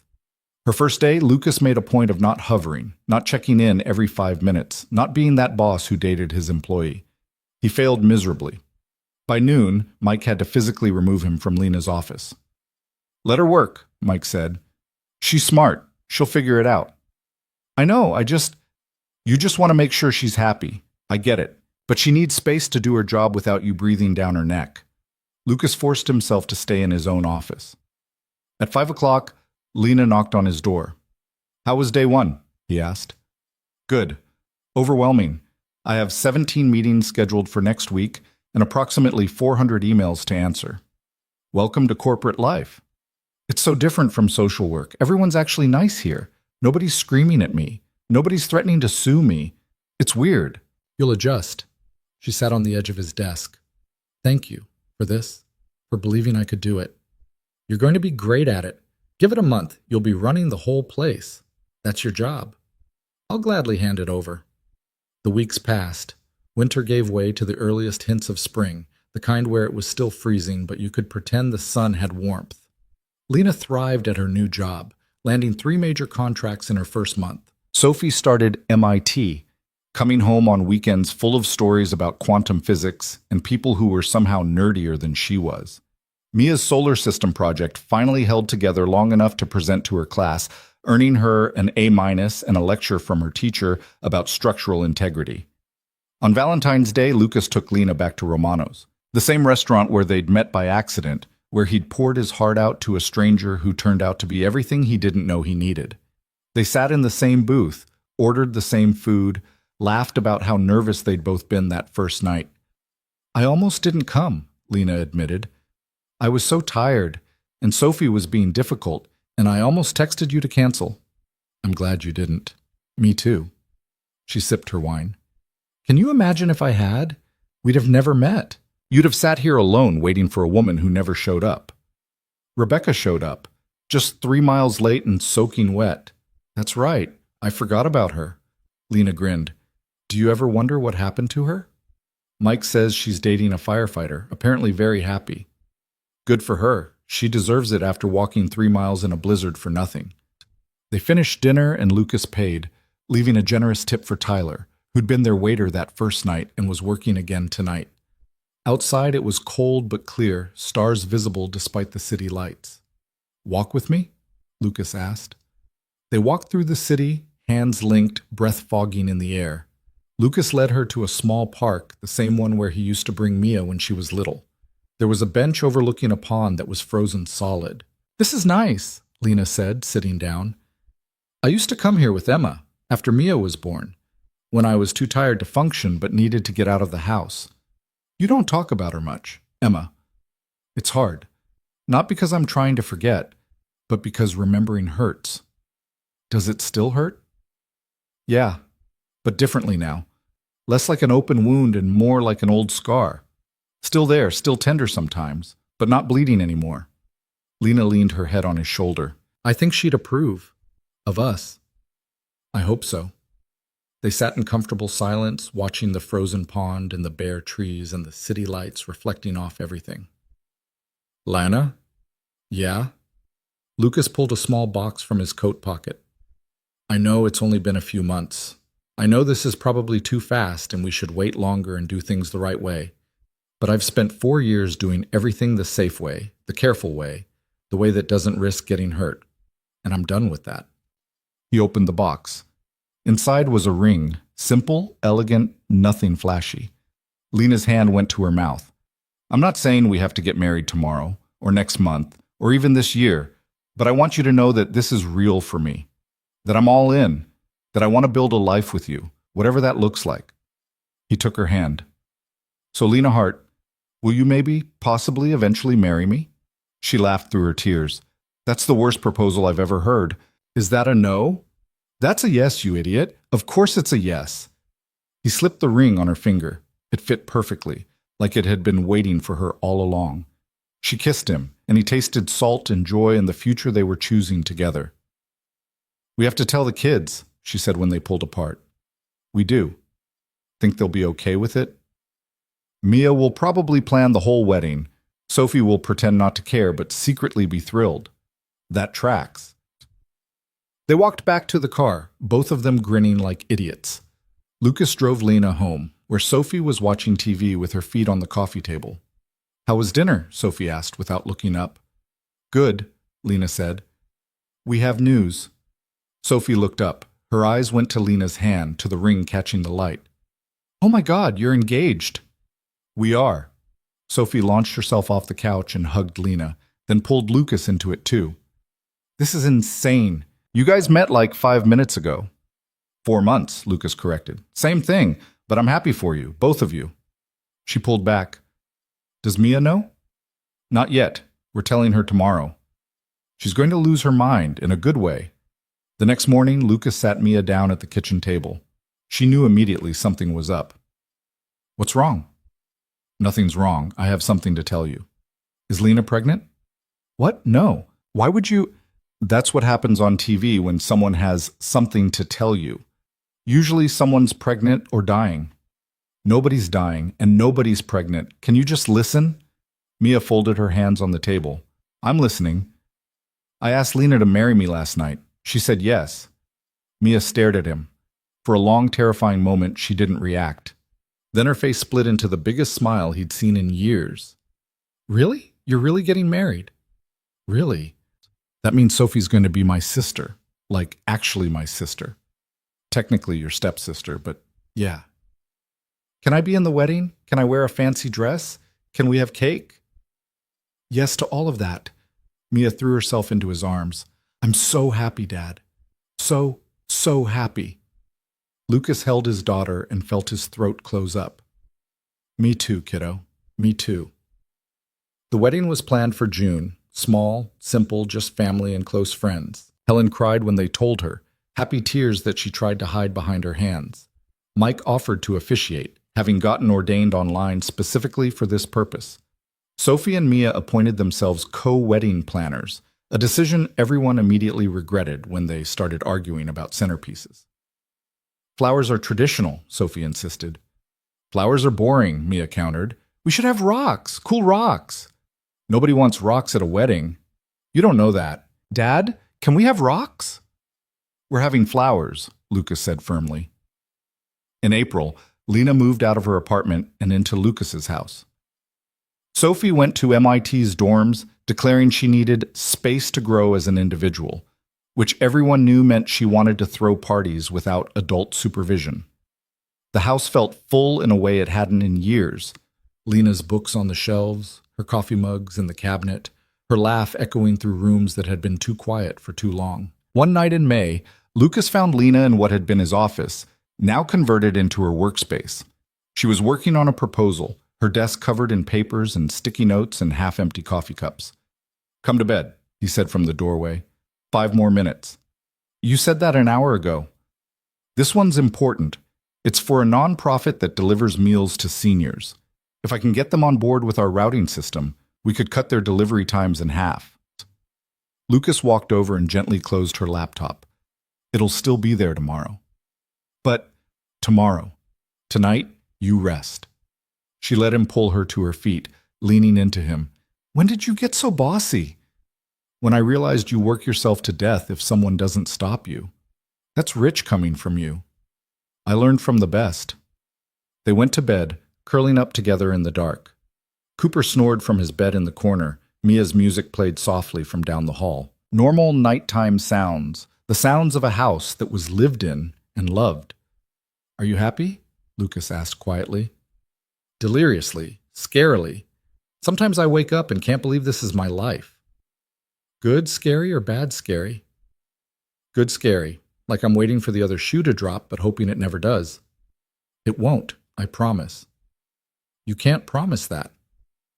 Then I promise to be here when it does. How's that? Better. She kissed his shoulder. I love you, Lucas Hayes. I love you too, Lena Hart.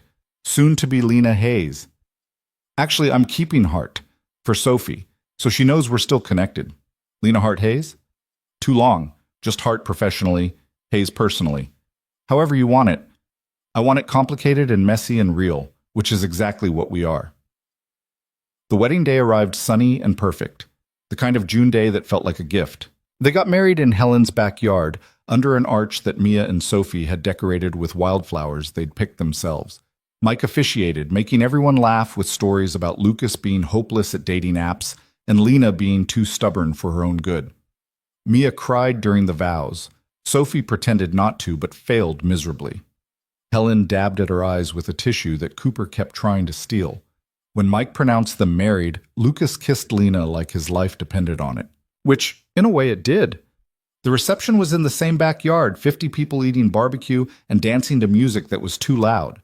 Mia gave a speech about how she knew Lena was the one because she didn't make her dad act weird anymore. Sophie gave a speech about how Lucas better treat her sister right or else. Helen gave a speech about second chances and love that endures. As the sun set and his party wound down, Lucas found himself standing with Lena by the fence, watching their families mingle. "We did it," Lena said. "We did. Think we can handle being married?" "I think we can handle anything," she laughed. "That's optimistic." "I'm trying it out. Being optimistic." "How's it feel?" "Terrifying, but in a good way." They stood together, watching Mia teach Sophie a dance she'd learned from TikTok, watching Helen laugh at something Mike said, watching their life unfold in front of them. "You know what's funny?" Lena said. "What?" "If I hadn't sat at the wrong table that night, none of this would have happened. One small mistake changed everything." "Best mistake either of us ever made." "You didn't make the mistake, I did." "Then thank you for making it." She turned to him, her face lit by the setting sun and the string lights Helen had hung in the trees. "You know I sat there on purpose, right?" Lucas stared. "What?" "I saw you sitting alone. You looked so nervous and sad and kind of cute. I knew you were waiting for someone, but I thought, what's the worst that could happen? He tells me to leave. I'm embarrassed for 5 minutes. Life goes on. You lied. That whole time, you knew." "I didn't lie. I just didn't correct you." She grinned. "And then you started talking about your daughter and your dead wife, and you were so honest and vulnerable that I couldn't bring myself to walk away. I poured my heart out to you under false pretenses. You poured your heart out to a stranger who needed to hear it, that you needed to say it to someone, and I'm glad you did." Lucas pulled her close. "You're trouble. The best kind. I love you anyway. I love you too, even though you're a terrible blind date." They kissed as the sun disappeared below the horizon, their families cheering behind them. When they pulled apart, the world had gone purple and gold, the kind of light that made everything look possible. Mia ran up and grabbed both their hands. "Come on! Sophie says we have to cut the cake before it gets too dark to see."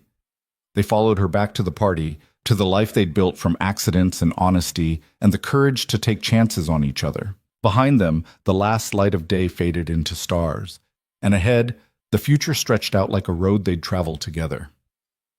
1 year later, almost to the day, Lucas found himself back at Romano's. Same booth, same nervous energy. But this time, Lena sat across from him, her hand in his, their wedding rings catching the candlelight. "Why are we here?" she asked, smiling. "Anniversary tradition. We come back to where it started. Where I lied to you and you fell for it. Where you took a chance on a sad stranger and changed both our lives."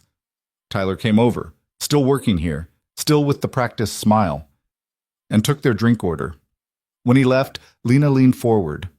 "You know what I was thinking about today?" "What?" "How different things would be if Rebecca had been on time, if you'd been sitting here with her instead of me, if I'd just walked past and never stopped. But you didn't walk past." "No, I sat down.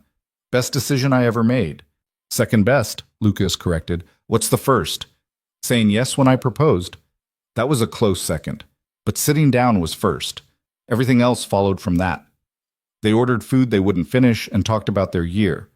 Lena's success at work, landing contracts with 3 major cities. Sophie's perfect GPA at MIT. Mia's acceptance into a gifted program that would start next year. Cooper's fur growing back in weird patches that made him look like he had camouflage. Normal life things. The mundane and the meaningful all mixed together. "I'm pregnant," Lena said, right as Lucas was taking a sip of wine. He choked, sputtering. "What?" "I'm pregnant. Found out this morning. 8 weeks." "8 weeks? And you're just telling me now?" "I wanted to be sure, and I wanted to tell you here, where it all started." She watched his face carefully. "Are you happy? I know we didn't plan this. We said we'd wait. I'm thrilled, terrified, but thrilled." He reached across the table and took both her hands. We're having a baby. We are. Mia's going to lose her mind. Sophie, too. She'll probably make a spreadsheet about optimal child development. That sounds exactly like something she'd do. They sat in their booth, holding hands across the table, and Lucas thought about the path that had brought them here. The grief, and the loss, and the years of barely surviving. The accidental meeting, and the terrible timing, and the courage to try anyway. The panic attacks and job offers and frozen highways. All of it leading to this moment, in this restaurant, with this woman who'd walked into his life by mistake and stayed on purpose. "Thank you," he said quietly. "For what?"